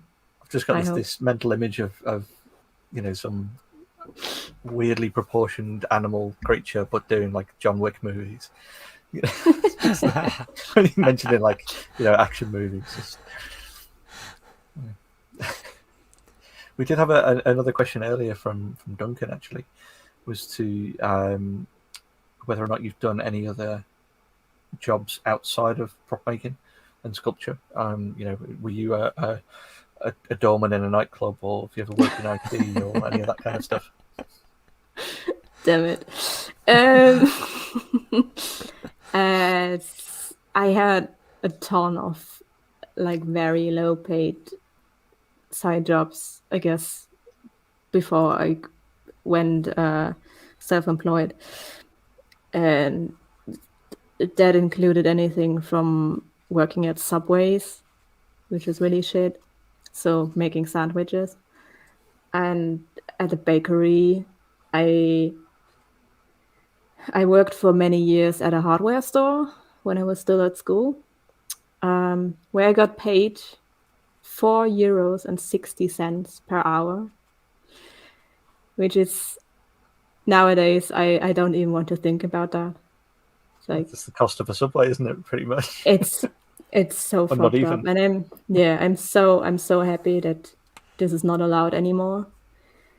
So you have like a minimum wage even for people who just are working as a cashier or something. It's like you can't live off like €5 an hour. It's not possible. I was doing a lot of like these small jobs, handing out pamphlets and service industry, but not too much. I just stumble over my own feet, so I'm not a very good like bar woman, I guess. I would just throw the dishes in your face if I were to work at a real restaurant. You'd have to make them out of rubber, I think, wouldn't you? Yeah, I guess. But it's like working behind the counter and making you coffee and stuff like that. That works. But yeah. I'm guessing you obviously prefer being covered head to toe in bits of styrofoam and fur and stuff like that. I think that's... Well, I do, but I'm probably going to do this for as long as possible, as it works out for me. But if it all would end from tomorrow on, I think I wouldn't have the problem of filling up shelves in a supermarket or something just to earn a living. I think I would probably be fine better. And just doing this as a hobby, because now I don't have the time to do it as a hobby as well. So it's like... Have you got anything that is on your list if you did have that time to then do a a personal Caro project for Caro, is there anything that's on your kind of bucket list for, making for you? Tons. No, tons. I mean, I have one costume sitting in the workshop for, I think, over a year now, and I didn't manage to get it finished. But I hope that will be finished at some point. Me too. Yes, it would be lovely. So, but in the end, I'm still unsure what I would do with it. So I just hope that it turns out nice and that people eventually want to use it for something else. So it would pay off for itself, I guess. Because I try to keep my belongings, if you would want to call it like that, to a minimum. I don't like having too much stuff. I want to be able to just, I don't know, pack a suitcase and leave, I guess. Well, Red did ask that earlier on in the comments. Is there anything that is, you've said before a couple of times about not being precious about the things you make, but is there anything that you are precious over? People. I guess people in my life. That's what I'm precious about. But like objects, I don't know. Not really. I suppose when you could recreate almost anything you encounter, it loses its appeal a lot of the time, I would imagine. Probably, but I've never been a very materialistic person, so I don't care about like having money to buy objects. I would rather like spend money on adventures or experiences or something. So it's not my goal to own a Rolex or something. Traveling for hugs. Yeah, although I am, if you want to call it an object, I'm very precious about my little car that I have, and it is supposed to get it through the MOT this year. I think in November sometime, and I know I would be super sad if it didn't make it through, but I will invest. I mean, it's a piece of like crap, I guess. The car, it's not sustainable. You shouldn't be like investing so much money in it, but I really want to keep it alive. So I would totally be able just to throw another 1,000 euros at it just to keep it running.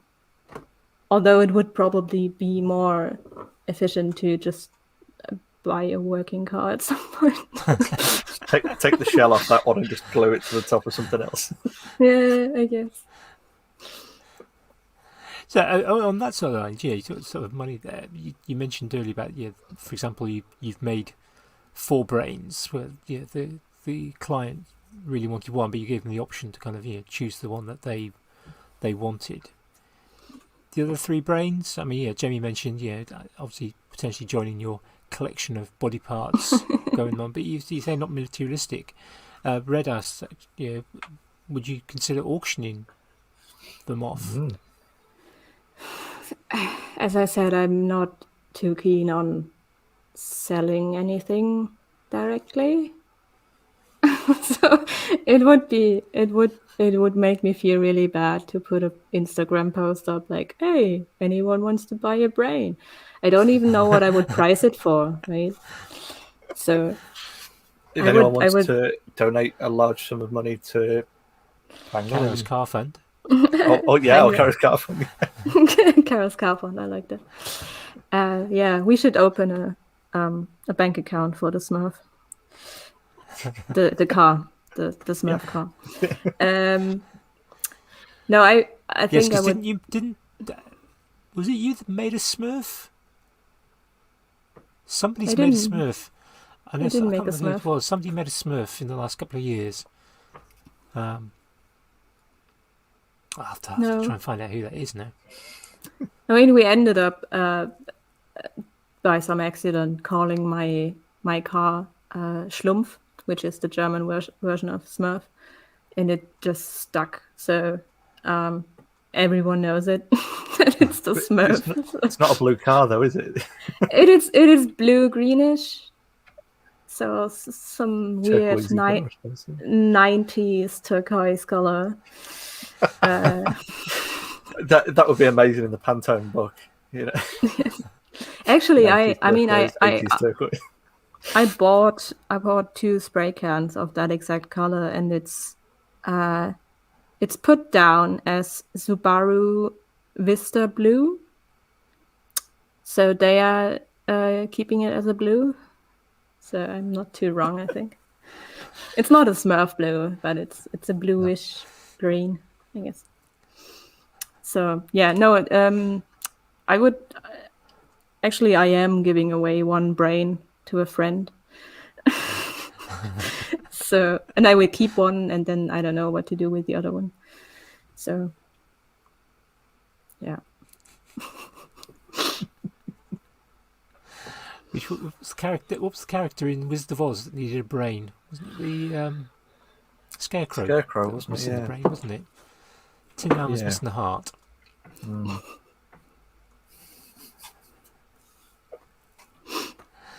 It's just kind of odd to be talking about somebody about kind of just giving away some brains.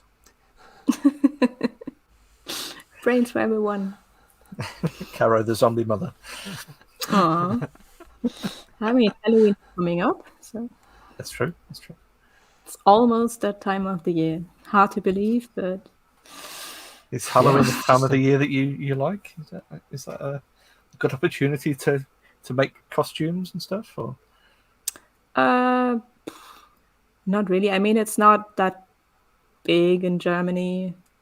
So I've been to a couple of Halloween parties and stuff like that, but it's not like very common to dress up for that occasion. it seems to be just I sort of wish it- drifting across from the US, doesn't it? 'Cause it's Yeah. sort of slowly getting there for here as well. I mean, I do enjoy like if you have like theme parties, anything. I love to dress up for that, and I used to do like proper cosplay when I was younger, but I don't know. There's not the opportunity anymore to dress up that much, I guess. Certainly not the last 18 months or so, yeah. No, definitely not.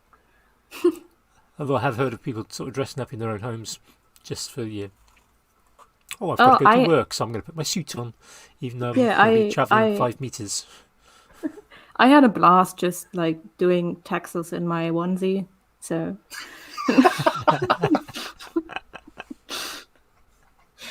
Is it an animal onesie? of course it is. It's a red panda. A friend of mine, when the onesie craze kind of came out, it's been 10 years ago or something now. A friend of mine down in Bristol got a dinosaur onesie and then went out drinking around Bristol in a green dinosaur onesie. It was glorious. Definitely. And they're so comfortable. So do you think that kind of, you said you kind of did cosplay was one of your kind of things when you were younger. Do you think that was kind of a precursor to you going into kind of where you are now and taking that in? Was that kind of I really like doing this, and can I find a job that allows me to do something similar? I mean, in a way, it definitely there were some connections to it, because in the end, all I wanted to do, and it's kind of a Tom Sachs approach to things, because even before I knew Tom Sachs, like my approach to that kind of stuff was like, okay, I really want like this special magic wand from Sailor Moon, but I can't buy it anywhere, so I just make it myself. It doesn't look like perfect, but in the end, I have the physical object, which was before that it was just on my brain, and now I have it in my hand, and that's like, in the end, that's what's like super fascinating for me about the whole process, that you're just like taking ideas and then bringing them into the real world, I guess. So yeah, I mean, cosplay is that in particular as well. You are taking a character from an anime or a movie or something, and you are bringing it into your world in the end.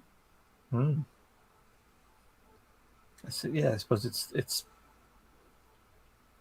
very similar, I suppose, to people who are recreating, you know, like Adam Savage, for instance, talking about him doing, recreating props from films, that like iconic props that he loves. But I suppose it's a very similar thing to cosplay as well, isn't it? You know, bringing a character out of something, especially something, like an anime or a manga type stuff, to bring that into the real world. I think it's almost a bit more magical than a prop, because the prop, we've seen it as a physical thing, but something that's, there's so many nuanced interpretations then of something like an anime or a manga that's where the details aren't in the original source material. You've got kind of almost more creativity there than to replicate something that's exact that you've seen on screen. It's a more creative outlet, I would imagine. Yeah, I mean, in the end, it was kind of funny for me to see that. So I was like, a couple of years ago, I was asked to recreate 2 of the Doom chainsaws from the video game for promoting the game that came out. And I was like, this is just like cosplay. It's so funny, because I was recreating like props, if you want to call it like that, from video games and from animes and mangas before, and now I get paid for it without like necessarily advertising it as cosplay, because that's not the approach. There are very, very good like commercial cosplayers out there, like Kamui cosplay, for example, who's amazing at she's amazing at doing the stuff, and she also is great at explaining it, and she makes great YouTube videos and stuff like that, and works with a lot of the big companies who pay her basically to do the cosplay, to represent at a con or something. So in the end, yeah, it's funny how these things are all kind of connected, I think. Definitely, yeah. I think it's cool that kind of things that have become hobbies that people can sort of turn into jobs, and as a teacher, as an ex-teacher, you get the situations where maybe like at a parents' evening, you'd say to a student, what is it you want to do? And they'd say something, and the parent might go, oh, that you can't do that as a job, and how actually, sometimes you can do these crazy things as a job, and it is potentially a worthwhile career. But there's sometimes the kind of our systems, our cultures, our kind of society suggests that actually no, you can't. In my last school, I had a student who, as a kind of part of my job as a sort of form tutor, I kind of spoke to sort of small groups, and kind of try to find out a bit more about them. What are you interested in doing? What do you want to do? What's your future careers? And she said, I want to be a tattoo artist. And she said that it's not something my parents want me to do, but I want to go off to this particular college where they do kind of art, and there's some people there that are really into kind of kind of tattoo style art, and that's what I want to do. And yeah, certainly it's not my place to kind of sort of say, oh no, you shouldn't do that. That's not a good job. It's like, well, yeah. Actually, That'll never you can go earn an anywhere. awful lot No of one will money ever as a get tattoo. tattoos. Yeah, you can earn an awful lot of money as a tattoo artist, and yeah, it's probably something that's going to always be a job for. It's a very, very, if you- very old profession.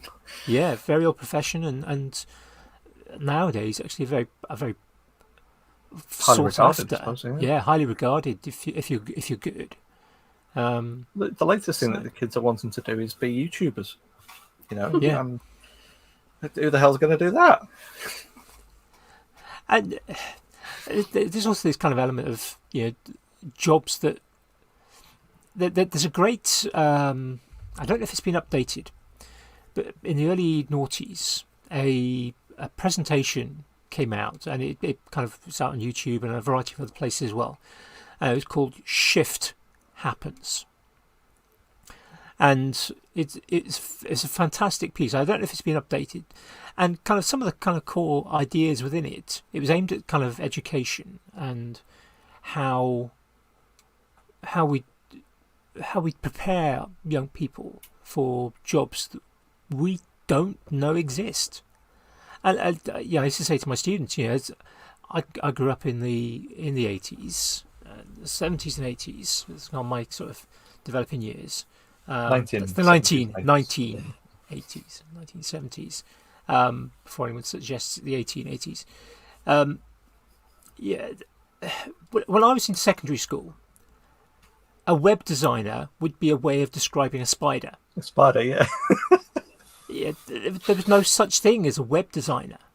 That was not a job. It wasn't even a job. There was no idea of that as a job. The term the web When I was didn't at school, exist. content creator wasn't a thing. Yeah. And that is now a job that several of our friends have got. Yeah.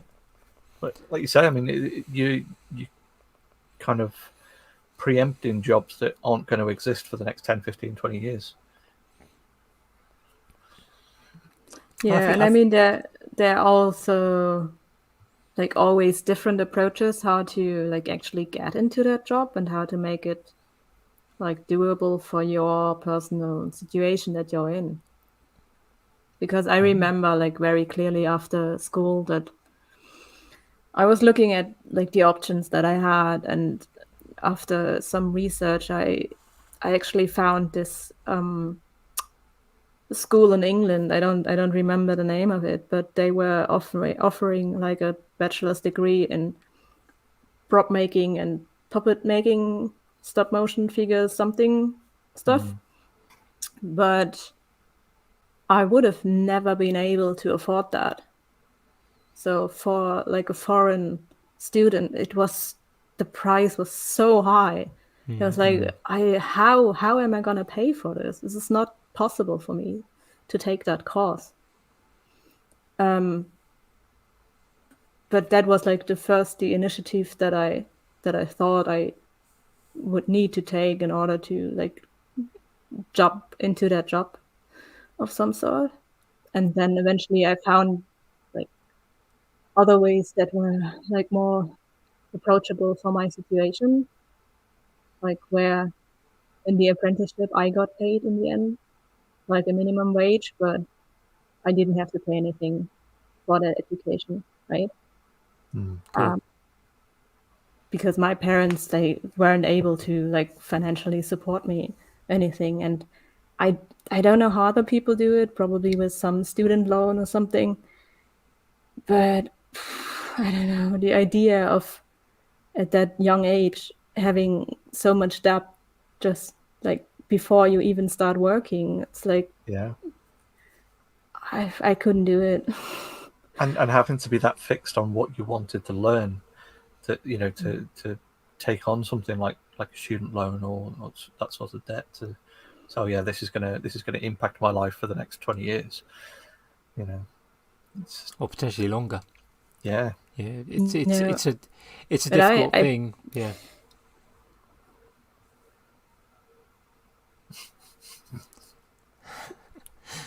Yeah, Jamie, you've just seen the comment from Rasmus. Yeah, I think yeah. Typical Rasmus. Yeah. For the That benefit of was the audio what he's listeners, doing. yeah, for the benefit of the audio listeners, go and look at the. I'm not going to read it out. Go and look at the YouTube video. And Rasmus is kind just of, yeah, explaining hour and his 55 minutes, and he's explaining his new his latest profession. yeah. Yeah. Maybe you should do that in order to pay off your student loans. I don't know. Or sell socks, or I don't know. People are getting very creative and making money now these days. Selling true. brains, yeah, Selling- potentially. Just stick it on eBay. Let people vote. Yeah, just literally put it out, and don't I do bet they will. advertising. I bet they will take it off immediately. Yeah, eBay can be a bit funny after that. Yeah, they can, can't they? Yeah. Yeah, I suppose just random selection of body parts, €20 a piece. That could be a way of getting. If you were kind of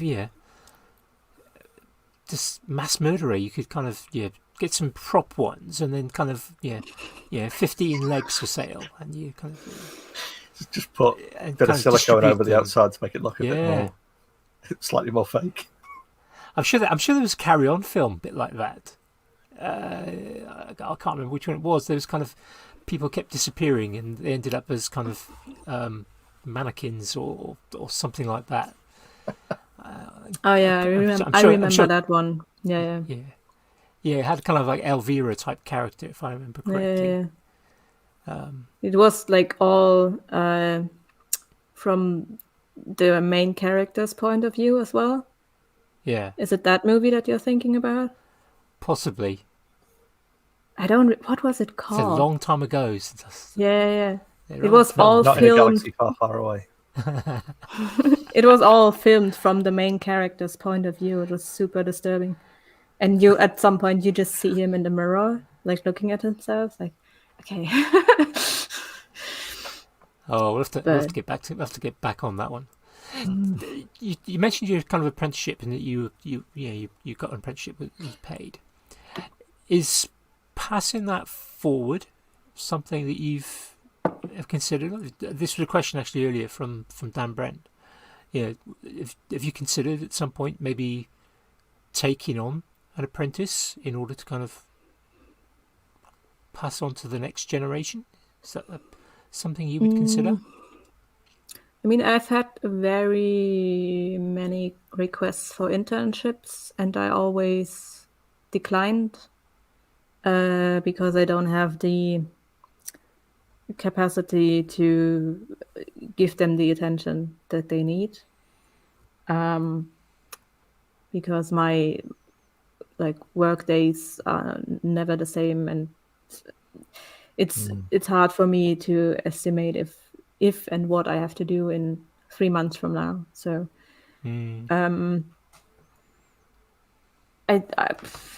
I mean, I would love to have an apprentice, of course, but I guess that's only doable if you have a bigger company of some sort where other things are taken care of. Yeah.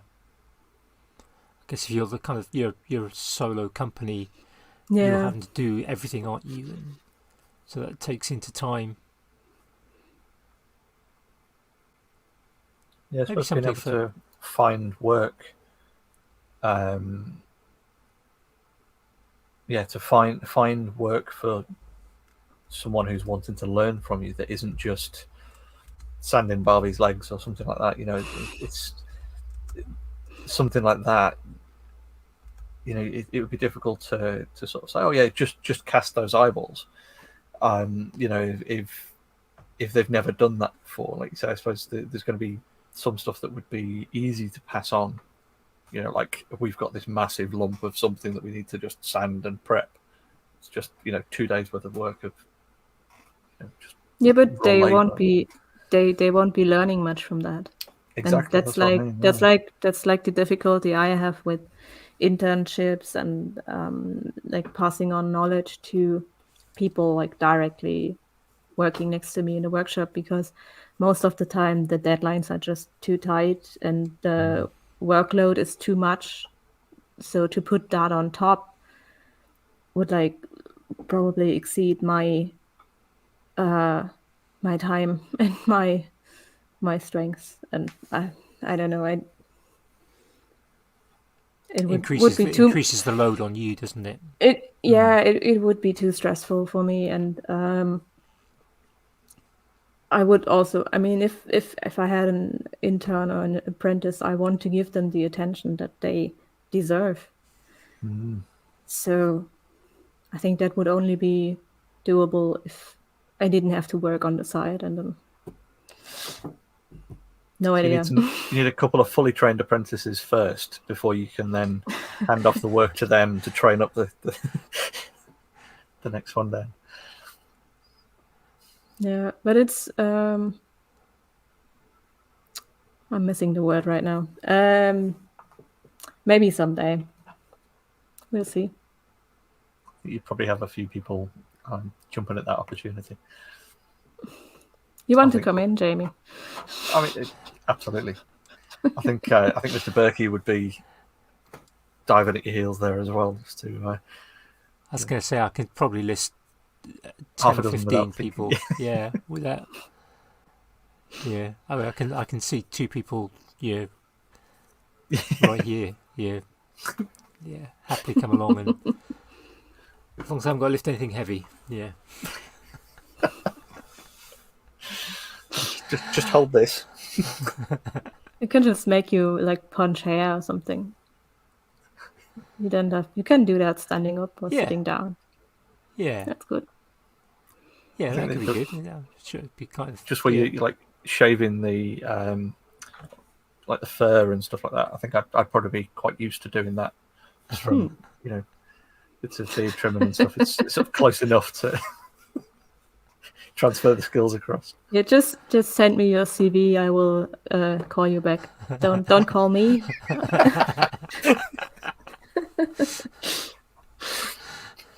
We could arrange like kind of holidays in Berlin for makers.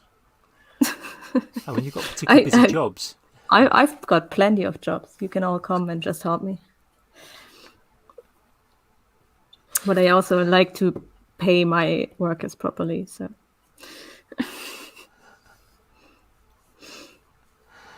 Dan Brent has said apparently we could both do with some more hair. I think it's the light in here, Dan. I've got plenty of hair. Well, actually, it is receding, but not quite male pattern baldness. I've got plenty just down here. It's just not on your head. Yeah. So just Duncan's comment of he'll turn up to change the light bulbs. Only if he brings Floki. I suspected that might be your answer. That'd be an absolute requirement. Yeah. I'm aware that it's we're 2 hours in. It's midnight for you. So should we move on to kind of things that have been grabbing our attention? Yeah. I'm still awake.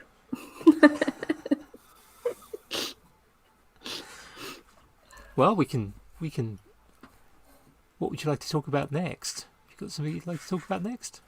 Yeah, we could just move into attention grabbing. I was going to say that we've sort of got a bit of rates. It's been good, taking a good hour the last few episodes. Well, I was going to say one of my attention grabs is the return of Maker Monster, who's another kind of furry, hairy, prop makery type kind of guy.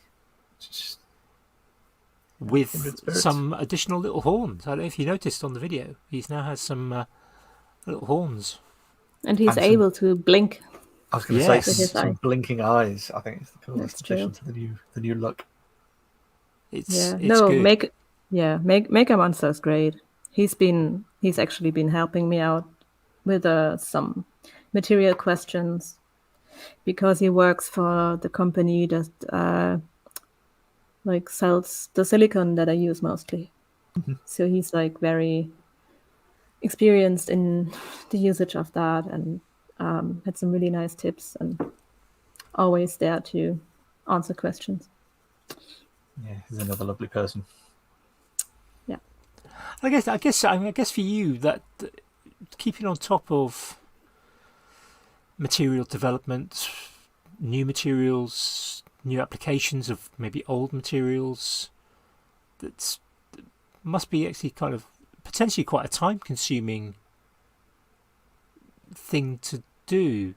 Is that something you just do a kind of on a project by project basis? Have you got kind of like a folder or set of notebooks kind of with oh look, this has come out, or I've used this and it's really good, or this is rubbish, or this kind of cure's too soft, or this cure's too hard, or do you kind of, is that kind of part of your process? I so much wish I was a notebook keeper, but I'm not.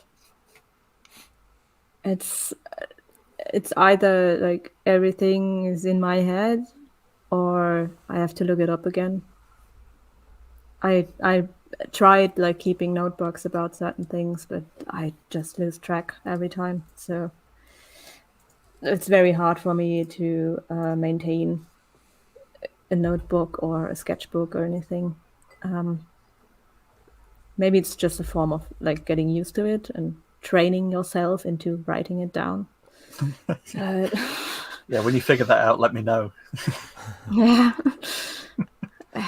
I know people who do it, and it's great if you just like flip to their notebooks and they can check every little bit about what they've used and how it worked out. And yeah, I don't have that. I know a guy who's a bit like that. But there he is. I bet, yeah. He makes great books as well. Occasionally, yeah. I think for me, kind of, that lab goes back to my days in research. More than kind of prior to teaching, I worked in quality assurance and I worked in research, and particularly in the kind of research labs. Yeah, literally, we had each one of us had our own notebook, and every day, we ruled off the previous day, we wrote the day's date, and everything we did got recorded in there. If we were doing particular experiments, make a note of the experiments. If there were printouts from machines, they'd get stuck in, and it was just absolutely everything went into that notebook.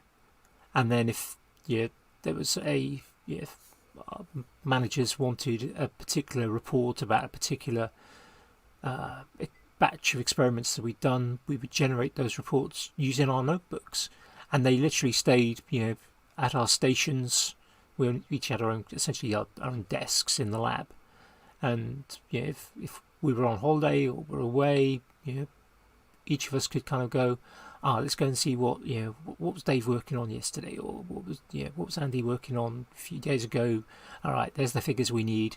So everyone could just carry on. So it was kind of sort of drummed in, keeping kind of sort of records. And scientific method, isn't it? Almost. It's part of the science. Yeah, it's if you write it down, it's science, not messing around. As kind of Adam Savage sort of coined from sort of MythBusters. And for me, that wasn't actually his thing, though, was it? It was one of the. I think it was one of the crew that came up with that, and he just went, "I'm having that." Yeah. And I'm just a collector of information as well. I mean, I've just got I think I'm still in the thousands when it comes to books. But if I wasn't married, it would probably be in the tens of thousands. And in terms of kind of electronic documents, it probably is in the tens of thousands. And I've kind of got the brain my brain likes to kind of, right, I know where that is, and I can find that.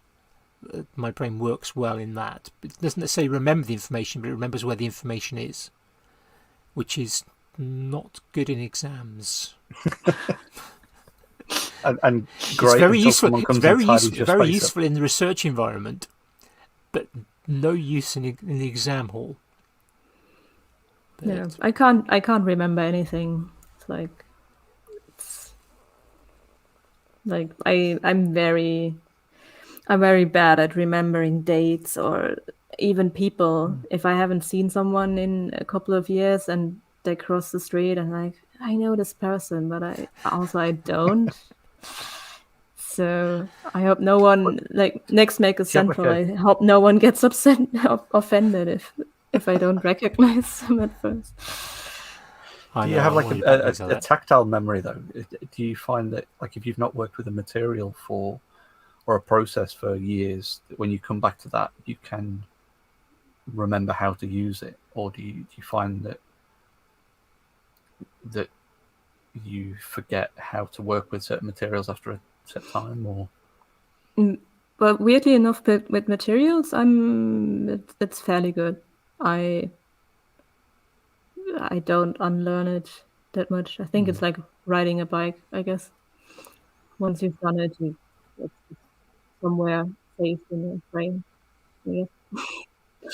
But I mean more like I'm super bad at remembering like historical dates and stuff like that. I don't know, it just disappears into somewhere.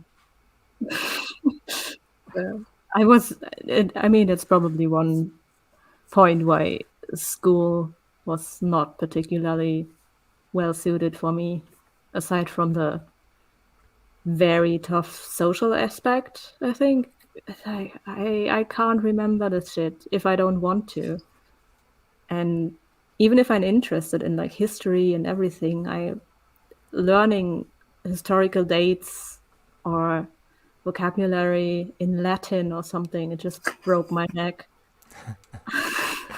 I Yep. can't be bothered, like for the sake of it. It's tell me the story. It's fun to hear about the thing, but don't ask me to recite it back.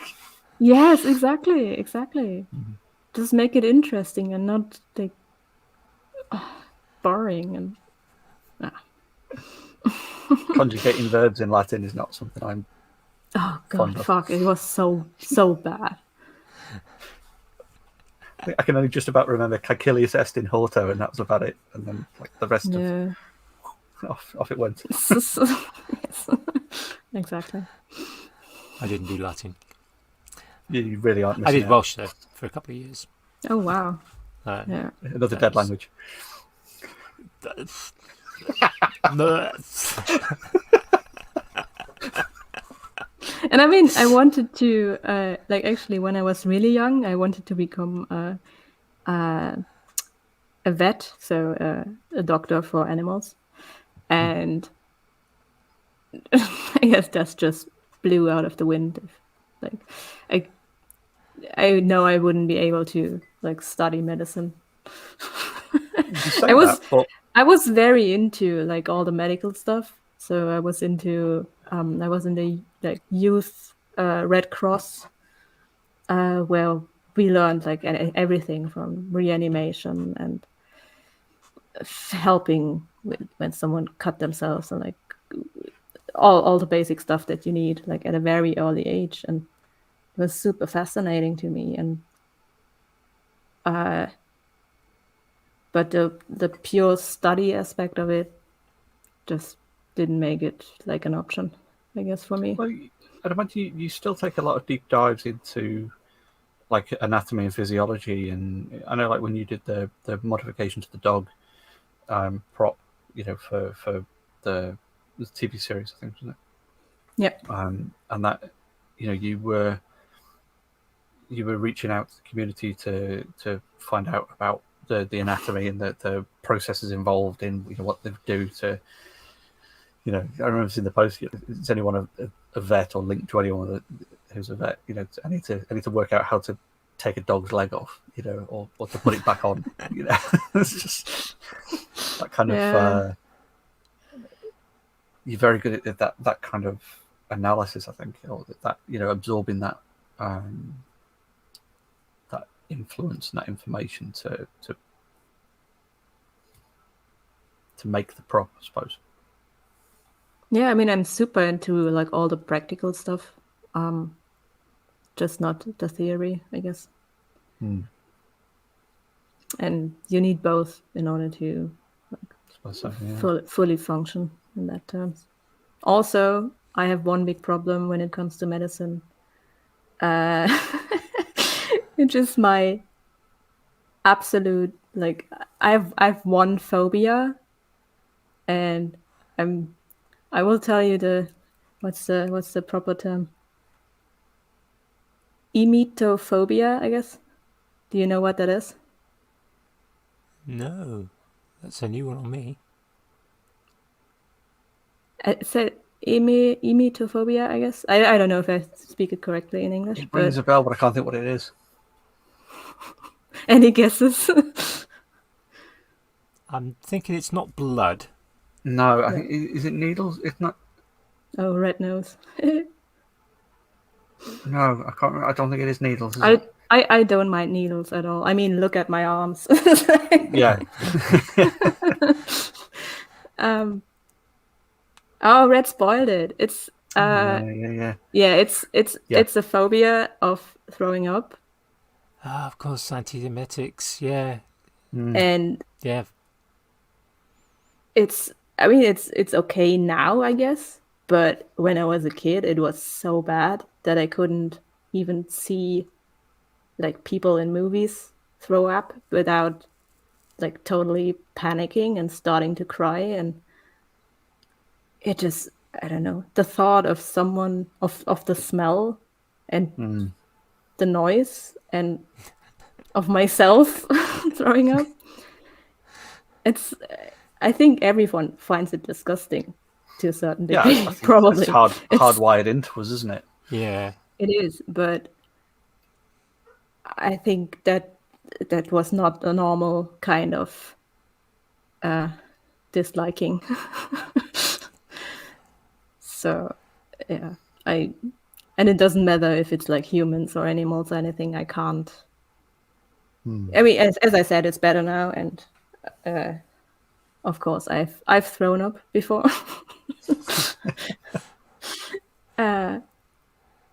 So if you had a client that came along and said, I need a vomiting torso, head, whatever, would you just go, no, Here's a not card me. of someone who will. Yeah. I mean, I think that would be fine, because if I'm making it, that's like, I know it's fake and it doesn't smell. I remember that we had to, for a theater play, we had to make a fake vomit for an actor on stage, which were like packaged into little like plastic bags that he kind of pulled out of his sleeve and put into his mouth without anyone noticing. And so he vomited on stage. And we had to cook, like before every play, we had to cook this fake vomit stuff. That's like, dude.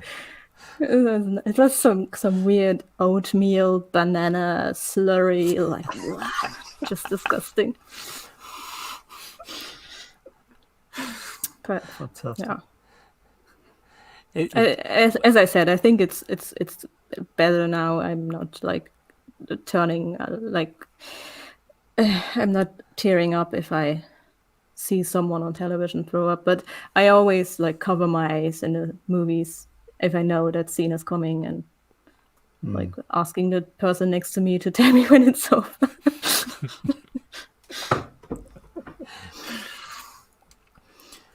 Yeah, so you're not going to watch one of those kind of horror movies where there's kind of 5 minutes straight of vomiting from a kind of horror character. Oh, what was that? I'm trying to think. I can't think of it. No, there were a couple of movies. I mean, every movie has one vomiting scene. Weirdly enough, I don't Wasn't know there why. there was a bit in Witches of Eastwick, I think, where there was kind of I've not vomiting. seen that. I think those Witches of Eastwick might have had it, or that might have just been seeds coming out. Cherry pips kept appearing in somebody's mouth. Maybe I'm confusing that with another one. Ah, the Reds with Air again. The Exorcist. I think that's the one The with the Exorcist. iconic scene. Oh yeah. Yeah. But I mean that was so badly done. It was rather funny than disgusting, I think. I think a lot of those kind of the 70s and 80s and older horror films were kind of often quite comical in their use of effects. Mm. But, yeah. So Jamie, Make a Monster coming back, obviously that. Anything else been grabbing your attention?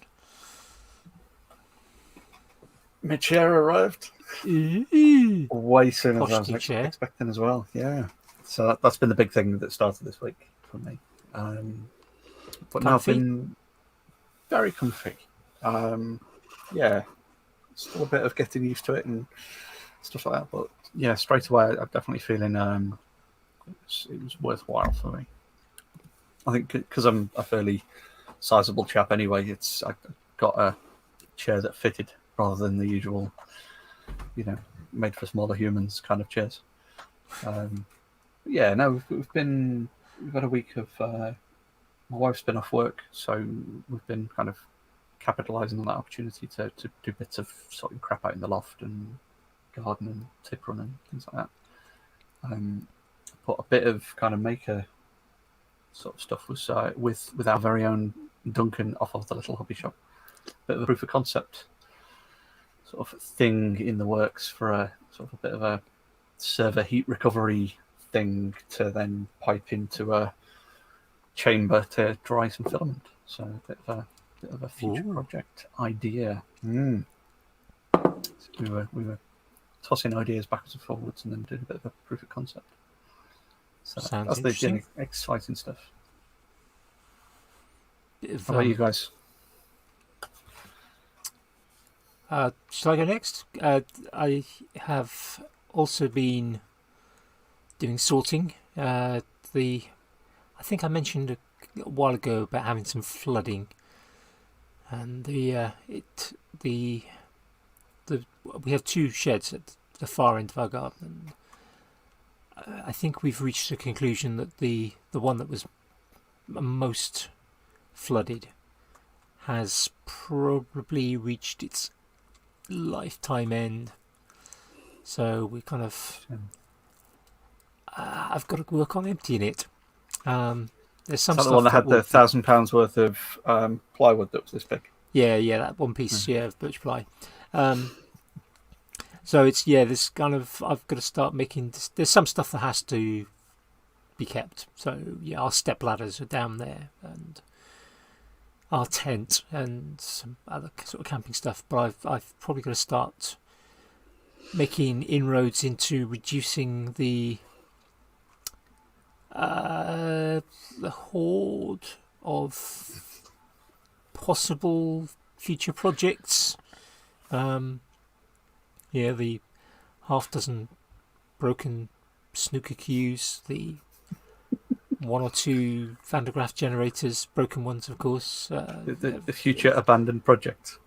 Yes, there's a lot of stuff down there that was kind of, but that would be so good for. Oh, I could really use that. Oh, I might be able to use that. Or so I've got to start sort of sorting that. Some of it's going to have to go to the tip, and I don't know how it's. I've been down there several times and kind of got and kind of walked away because I'm not really quite sure how to start. I really can't. Even if a skip suddenly appeared on the drive, I don't think I would have the heart to just start pulling stuff out and throwing it into a skip. But I'm gonna have to do something about it. Been doing some tiling in our utility room. I'll probably post some pictures on Instagram tomorrow. It should have been done 6 or 7 years ago, but the room was functional, so There's still time. Exactly. So the tiling's now done. I've got to cut down the worktop that kind of goes above our washing machine and tumble dryer, because now it won't fit because there's tiles. So I've got to cut that down. So that might be a job for probably the next couple of days. Depends on who else is around to, because it's moving a heavy worktop. Not something I particularly relish on my own at the moment.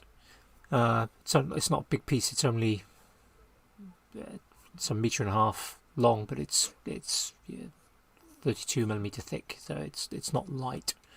got some gravity in it. Yeah, I can't throw stuff around that stuff like that around very easily anymore. But tiling's done. Photographs will be taken from a big enough distance so people can't see how bad my grouting is. But it's done and it'll be sealed up nicely. So that'll be all right. Good from far, but far from good. Oh yes. Otherwise, I've been catching up on. I didn't watch any YouTube while we were on holiday, so 10 days. So I did go through and kind of just collect together which videos I wanted to watch, and I think it was about 200 or so. So I've been trying to work my way through that. But I did come across, it wasn't actually in my collection of videos, I can't remember where I came across it now, a channel that I hadn't seen before called Tom's Modelling in Motion. And it's a guy who puts together kind of these scale plastic models of planes, cars, whatever. But it's not done. Oh look, here's me seeing his hands gluing that. It's done as stop motion. So literally, nice. the pieces, the box gets emptied out, and all the pieces get knolled together, and then they start just moving towards each other. And in some of them, he's got a. It's not quite, the little kind of artists' mannequins that people have for kind of getting the poses right. He's got something similar to that. It's kind of a bit more anatomically correct. So it's essentially this little kind of model that's kind of going along and moving around as well. But then the pieces just going together. But he also makes and improves on some of the parts. So if there's say an engine exhaust, rather than just using a bit of plastic and painting it in chrome, he will make a metal one, and he'll actually substitute that in for the plastic of the model. So he's not just putting the model together, he's using that as a starting point and then creating really, really nice models. But it's doing it stop motion as well. It's just brilliant. It's quite enjoyable to watch. It's quite a nice pace. So it's fascinating. It's a bit ASMR type almost, and so kind of got that tagged. I've only watched a couple so far, but I think once I've caught up with the holiday backlog, once you've got through the other few hundred hours worth of YouTube to watch, it's probably only 50 or 60 hours worth, to be honest. I've got through a chunk already. There's been a few where I've kind of gone, you know what, that's just not grabbing my attention. I haven't got the time to just sit where I might normally, because I'd rather catch up. But when I've caught up, I shall probably spend a bit more time watching through some of his back catalogue. So link to that will be in the show notes in the next few days. Caro, what's been grabbing your attention? Obviously, you've already mentioned you've been kind of prepping for a new job, so I'm guessing that's been grabbing your attention. But anything else? Well, I'm not a big I watch the Usual Suspects on YouTube, but I just don't have the attention span, I guess, to dive into a lot of new stuff, and I don't watch a lot of YouTube, so that's a very honest answer from me. That's okay. Doesn't have to be the only thing grabbing your attention. Yeah. I mean, I do have one thing. I don't know if it's it's not a recommendation. It's more.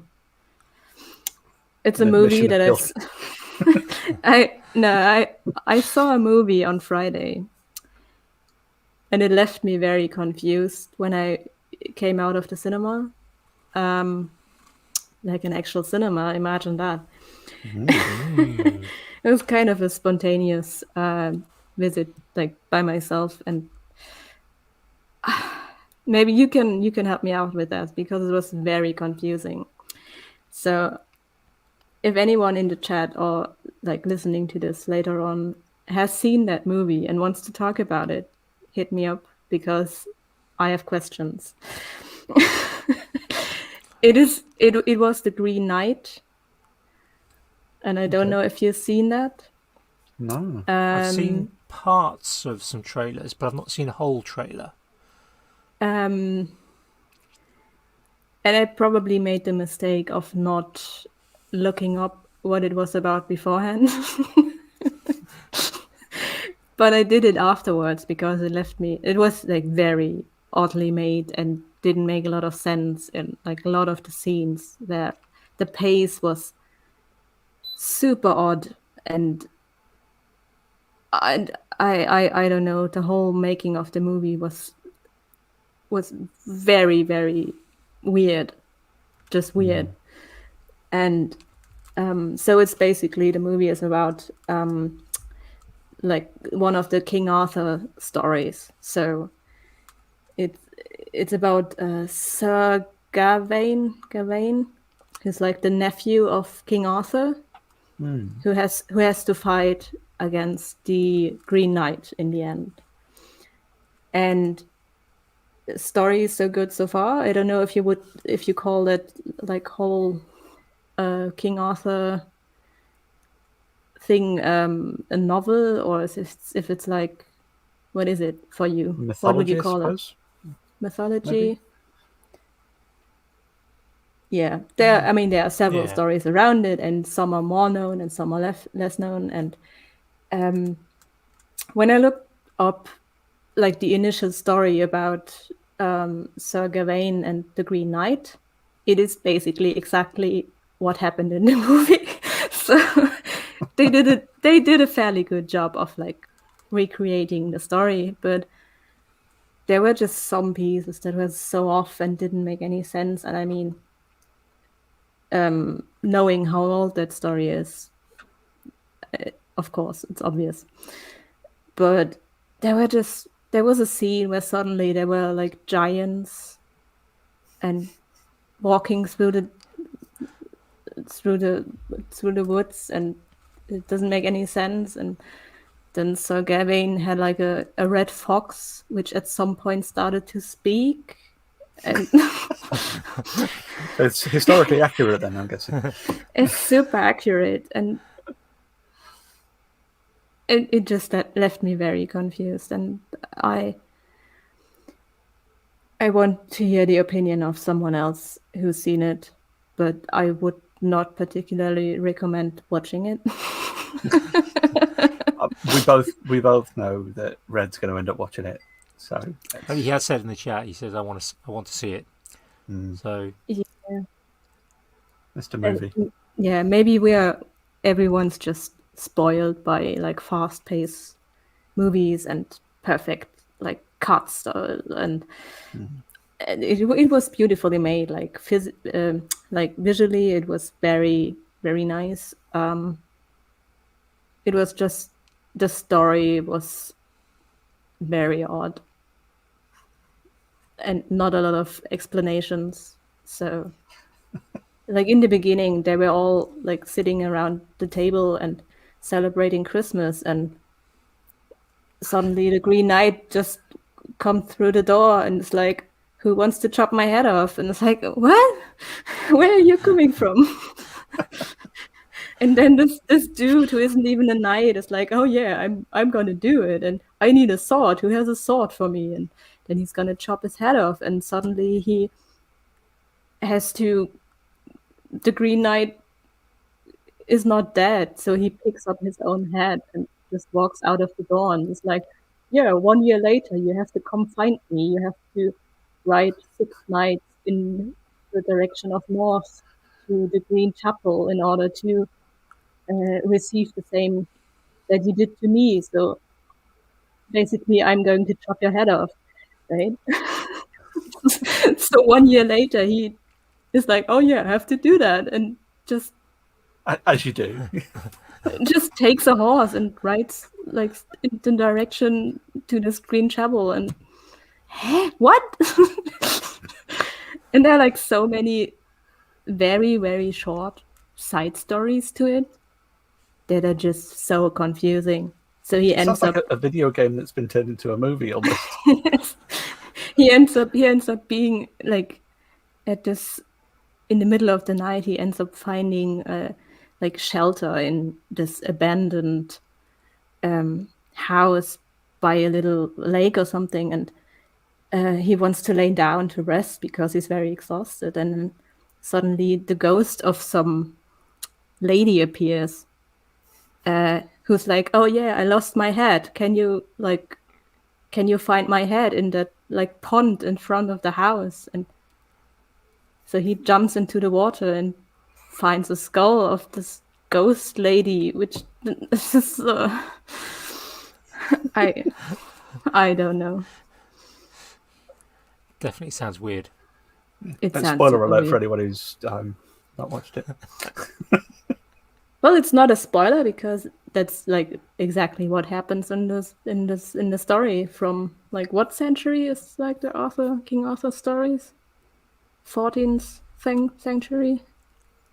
I think it's I think it 14. varies depending on who you talk to, and I mean, yeah, Mort Arthur was written in the 19th century, but the setting of Arthur's tale, different. Certainly, in the UK, there are various locations that claim to be the site of Camelot. And yeah, distributed across the UK. And I think there's kind of arguments as to kind of when it was set. Yeah, pre-Crusades and stuff, and it's like Yeah, definitely. 6th, 7th, 8th or something. So, Yeah, there you so go.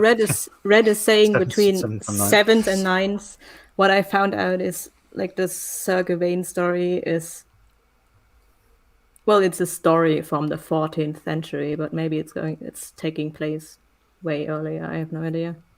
I think Somewhere in the I Midlands. think a lot of the stories are tainted by our cinematic, particularly kind of history with it. Yeah, you kind of get if you look at the kind of cinema, the armors, the weaponry are often kind of Middle Ages.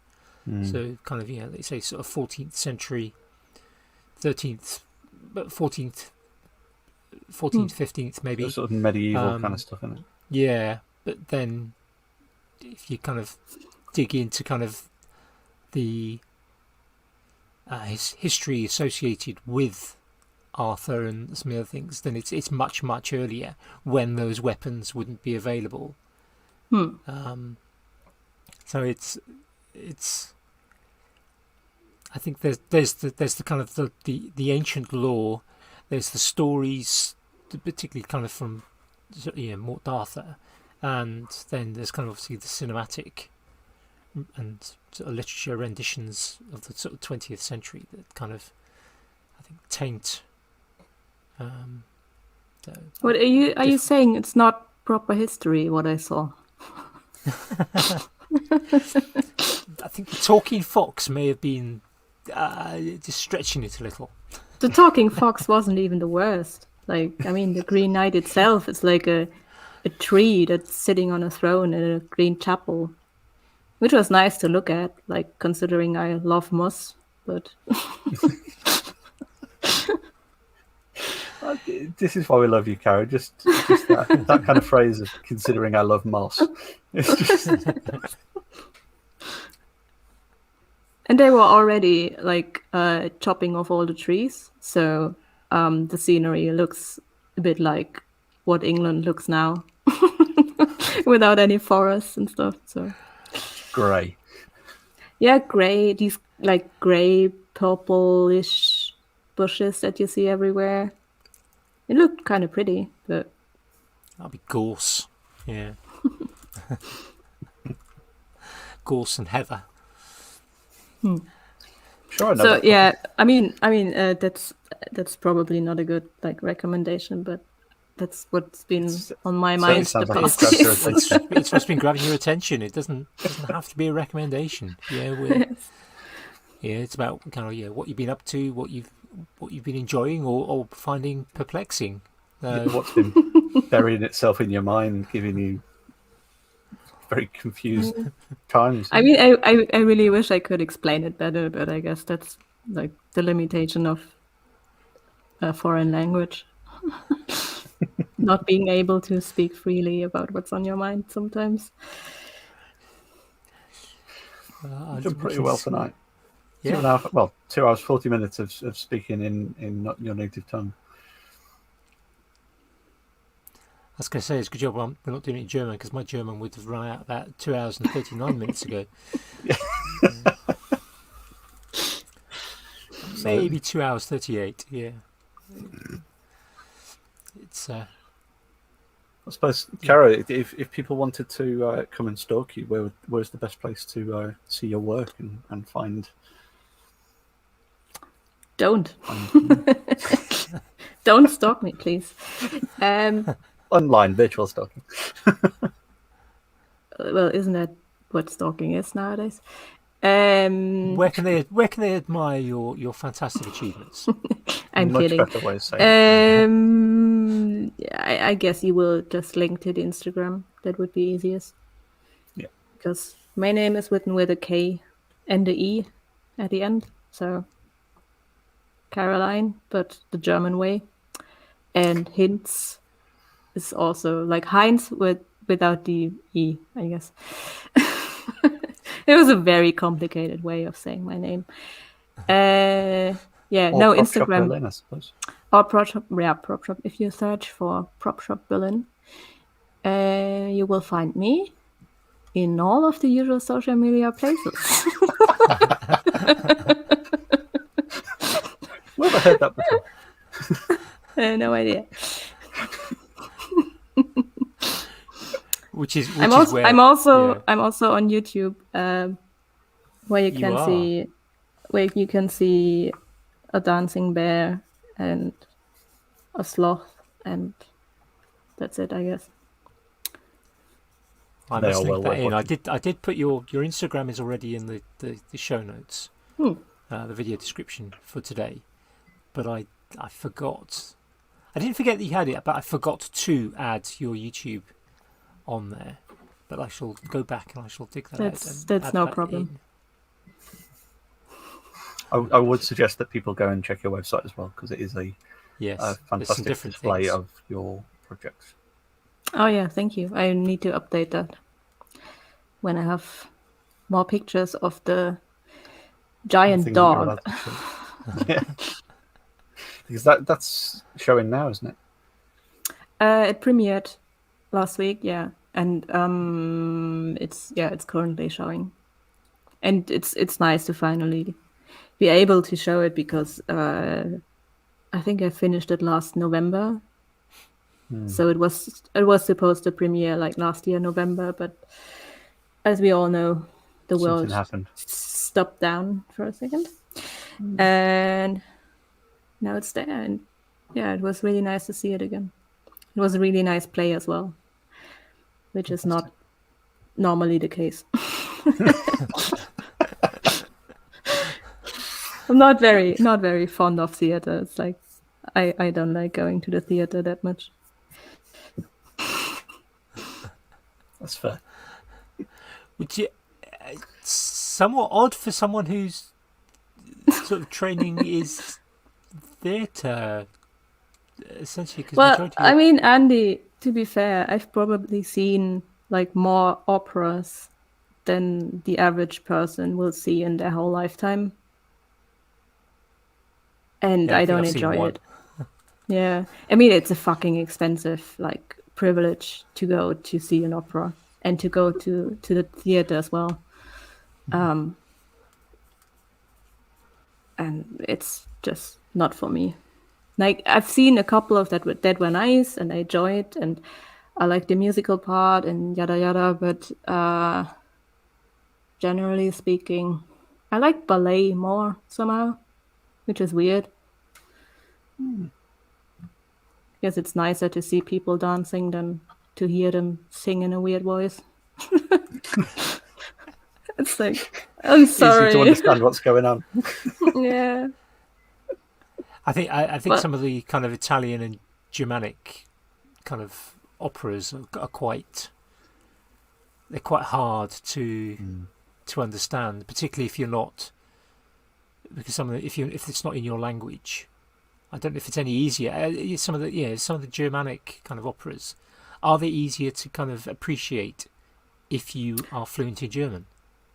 The thing is that with like modern operas, you get some kind of subtitles within, like at least at one opera we have here, we have subtitles in the seats in front of us. Ah, Yeah, so you can actually like read what's going on. Is it all But spelled out slowly and like in the elongated words? I think the problem I have more with operas in particular is that they are basically turning a 10-minute story into a 4-hour drama and Shouted at you very loudly. shouted at me very loudly. And I'm not the only one. I mean, the times I've been and sat down for 4 or 5 hours to see a full opera, 90% of the people around me fell asleep. So it's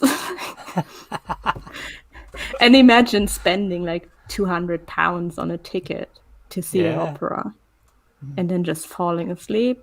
I don't know. But I appreciate the work that goes into it. I'm probably must sound so ungrateful and so bitter, but apart from on TV, I've only ever seen a comic opera in performance, so that was a little bit easier to. It was one of the Gilbert and Sullivan ones, so it was kind of quite fun. And I mean, the songs are a bit more. Yeah. People tend to know the songs. And I love classical music. I mean, that's not the point. I absolutely am in for any classical piano piece ever. It's like I could listen to that for hours and hours and hours, no problem. But that's probably why I enjoy ballet a bit more, because it's not about the singing. I've done a lot of theatre, but I've so far avoided seeing any operas. And it sounds like I'm definitely making the right choices in life. You should experience it at least once. Just for that kind of top-level torture kind of thing. Well, maybe you're totally into it if you don't know it yet. But I can tell you it will be an expensive hobby if you're into it. Sounds good. Yeah, not one for me. I don't think I'd rather. When I was at university, the university I was at had one of the few places. Have you read Red's comments? Yeah. Yes. The benefit the audio listeners, Red has written, opera is too expensive to watch a tree sing in Italian. I love that. My university at the time was one of the few places where people could do a degree in dance. So what was really cool about that is that they would often put on productions. And I used to really enjoy going, because they were really cheap. Often they were free to go along to.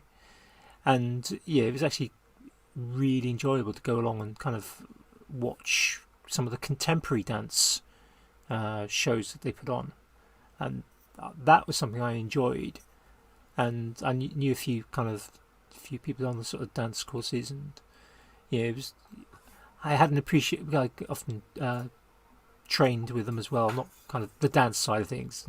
My ability to count to a beat to time things is not good, but kind of physical training, kind of sort of sport exercise type training, and yeah, real appreciation for how strong, how fit they were, and often not with any size, which kind of, because I was into climbing particularly at the time, so it was kind of it was a similar, apart from the kind of, well, there is a certain choreography of gymnastic base to sort of to climbing, but you don't have to climb to a particular beat. Yeah, you can just kind of move, and although it's kind of graceful and in some way balletic, that kind of idea of kind of very strong, high power to weight ratio, was sort of something that I had, a really good appreciation for. But then to actually then sort of take that movement and often very physical dance and apply it to music, I just found kind of really quite it's a huge amount of skill involved. Fascinating isn't quite the right word for it, but it was, there was a fascination there. Never mind the fact that majority of them were attractive young females, which for kind of late teens, early 20s gentlemen was there was an appeal, but there was a kind of an appreciation as well for the kind of skill as well. I don't know. I really have a problem with like the modern, like if you like the couple dance stuff and the like modern kind of, if you imagine musical kind of dancing, it's so off. I don't know. I can't watch that for some reason. And also just like really artsy contemporary dance stuff. Like, what are you trying to prove here? I appreciate the like physical effort that goes into it, but it reminds me of there was a question. We've missed a few questions from the chat, and there was a question. I'm trying to see if I can find who it was from.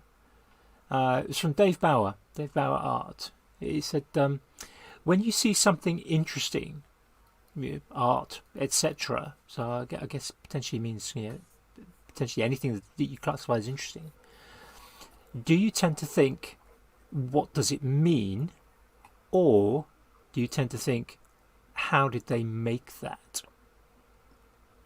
So when I was kind of 30 years ago, kind of watching dance, there was an element for me watching it, kind of thinking, that there's a kind of a physical movement there, a series of movements, and I can kind of understand that. But I could sometimes see, not always, how that fitted in with the music, and there was kind of a connection between the graceful movement and the kind of the beat of the music, or how the tempo of the music was changing, or the like. Again, showing my lack of musical and dance terminology there. But there was kind of, I was thinking about it from a few different ways. But then sometimes, for example, myself, sometimes when I kind of sort of see something, maybe something happening, an event happening, and I often tend to analyse it from a physics point of view, because decades and decades of working in education, or having applied physics as my kind of main interest. So I'm often kind of sort of thinking, well, what's happening there from a physics point of view?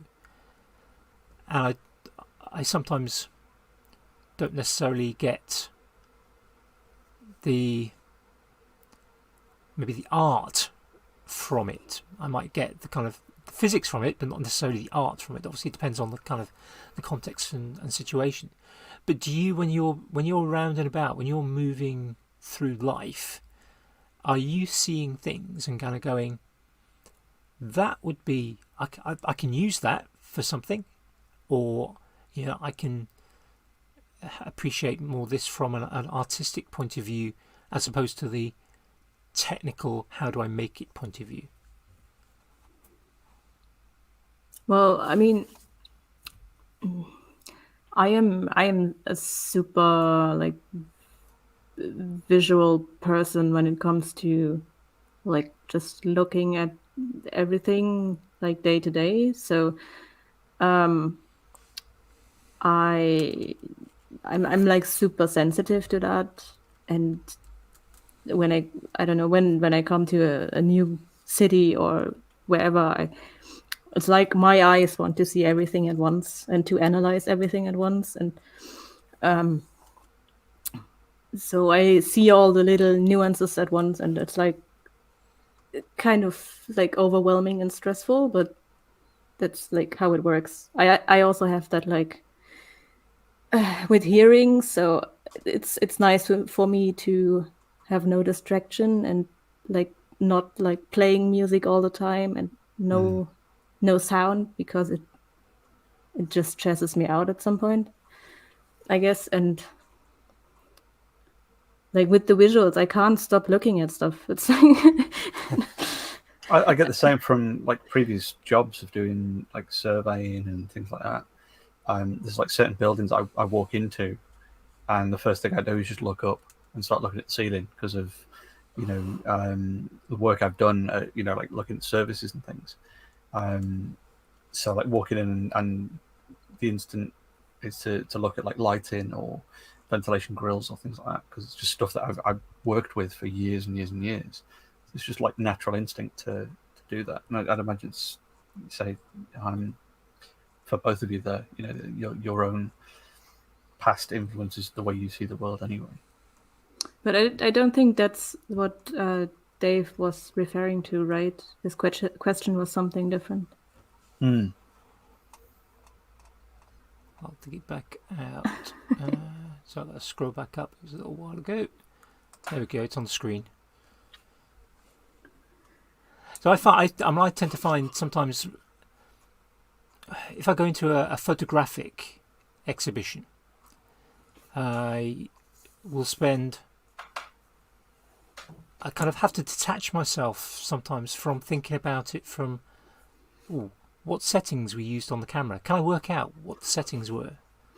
And I kind of have to sometimes just try and step back and just go, do I like this as a piece of art? But then I will often kind of go, well, if I was taking that, what lens would I use? What kind of aperture would I have? Yeah, is this a short exposure or a long exposure? Is this going to need a tripod, or is there kind of something used a switching from artist mode to filter. maker mode, isn't it? Yeah. So I kind of find myself sort of thinking about the kind of how it's made, but also trying to switch off and just kind of appreciating the art behind it, and whether that's kind of is there a meaning to it? Sometimes photography, there may be an interpretation that is not just that of the record of that moment in time, but it's also kind of is there good use of shallow depth of field, for example, in order to isolate a part of the image? So it's kind of trying to appreciate it for the art as well as for the technical. And I kind of sometimes I don't think it spoils it for me. I think there's a danger that it could, but I don't think I allow it to. Well, I really think it depends on the medium we're talking about, right? Yeah. So, like, for example, I have a lot of friends who are musicians, like in a professional way, and I know that they will like all the time analyze songs and how they are produced and how they are played, etc., etc. And for me, I wanted, like, I always wanted to make my own music when I was younger, but I started to play like bass guitar at some point, but quickly realized that it would probably like take the joy away from listening freely to music, and I want to be able to enjoy it without any like prejudgment or something. So for me, like music, for example, I don't analyze it at all. Like I don't care how it's produced, as long as I like it, it's okay. Concerts, etc. I don't look at, I don't hear the music and like question anything or something.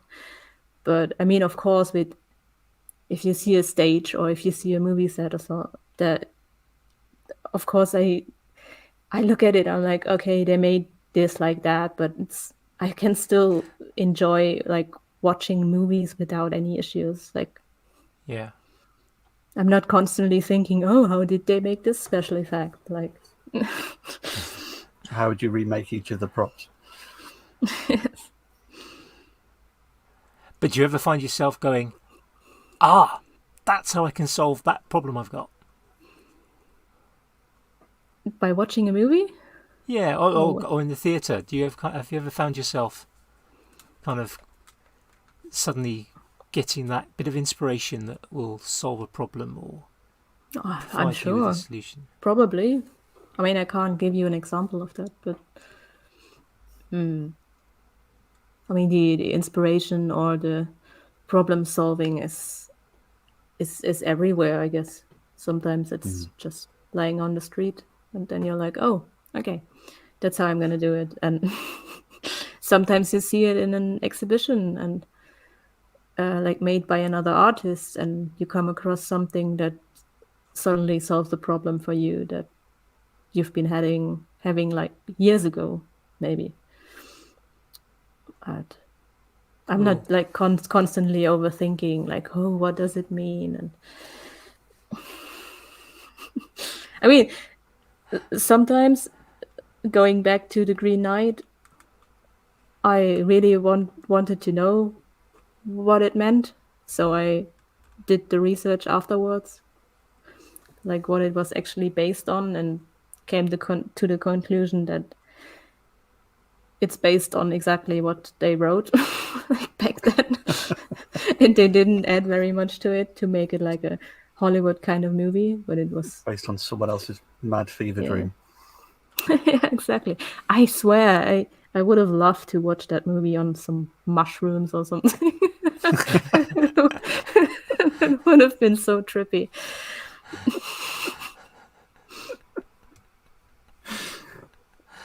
I feel like that. Yeah, I think on that note we should maybe end. Yeah. Don't do Carol drugs. tries to sleep. Don't do drugs. Well, you're now the new current record holder. For anyone listening in the future, if there are any longer episodes, but yeah, as of the time of recording, you are now the record holder. Phil, it's up to you. Yeah, Lindsay's record only lasted a week. Well, I think at some point you might have to start recording earlier. Yes, yeah, I'm not sure. Yeah, I'm not sure quite. Yeah, whether we start earlier. I'll split them up over a couple of weeks. Yes. Yes, maybe we should. But I was thinking about it because a couple of people sort of commented about kind of they're quite lengthy, and I was like, well, we're just having a nice good waffle, and we can we'll tell guests if they have a limited amount of time, or if they need to kind of get away by a certain time, then let us know.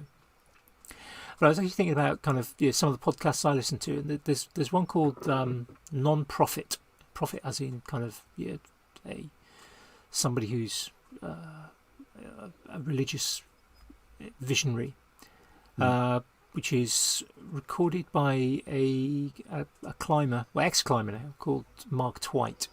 He's the guy who trained the Spartan actors in the film 300. Yes. So he does a lot. Has done. I'm not sure if he's doing any more. He trained Henry Cavill for Superman, and Jason, whatever his name is, for Aquaman. Mama. Yeah. So he's kind of been a actor trainer, and very interesting chap. I don't agree with all of his sort of thoughts on everything, but he always makes me think, and that's a good thing. His podcasts are often similar to ours. They're guests, and his are recorded in person, often with a bottle of tequila, I think, or sort of a good whiskey, and which they vary in length from kind of an hour to, I think the longest one has been something like 4.5 hours, and it's just they're similar to this. It's just a waffle. It's nice to hear people just chatting and not being constrained by time limits or the same bounds of questions that go on in many podcasts. And as we've said before, this is a chat amongst friends. And generally in a pub, well, I suppose actually there is it's a long time since I've been in a pub, as for many of us. But yeah, they do chuck you out at some point, don't they? Normally. Absolutely. I mean, we've got Phil on next week, so. Well, at least in the UK they do. Well, it depends where I'm. I've been locked in pubs a couple of times. You get used to get kind of lock-ins, and I think 3 o'clock. I think was the latest I ever got stuck in a pub. I honestly actually can't remember the exact time. A, it was a very long time ago, and B, I may have consumed a rather large quantity of beer. It definitely has a time distortion effect. Yes, and kind of the ability to stand afterwards. 3 o'clock is nothing. The Germans are just getting going at that point, aren't they? Yeah, I mean Berliners are, but I wish I was a night owl, but I'm not. So.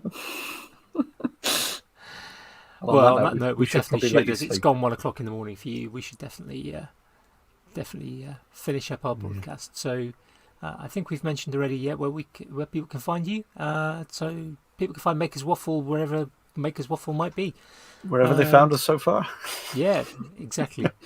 Next week we're talking to Phil from Dark Star Studios. Yeah. And I think Claire from Claire's Crafty Corner the week after that, if I remember correctly.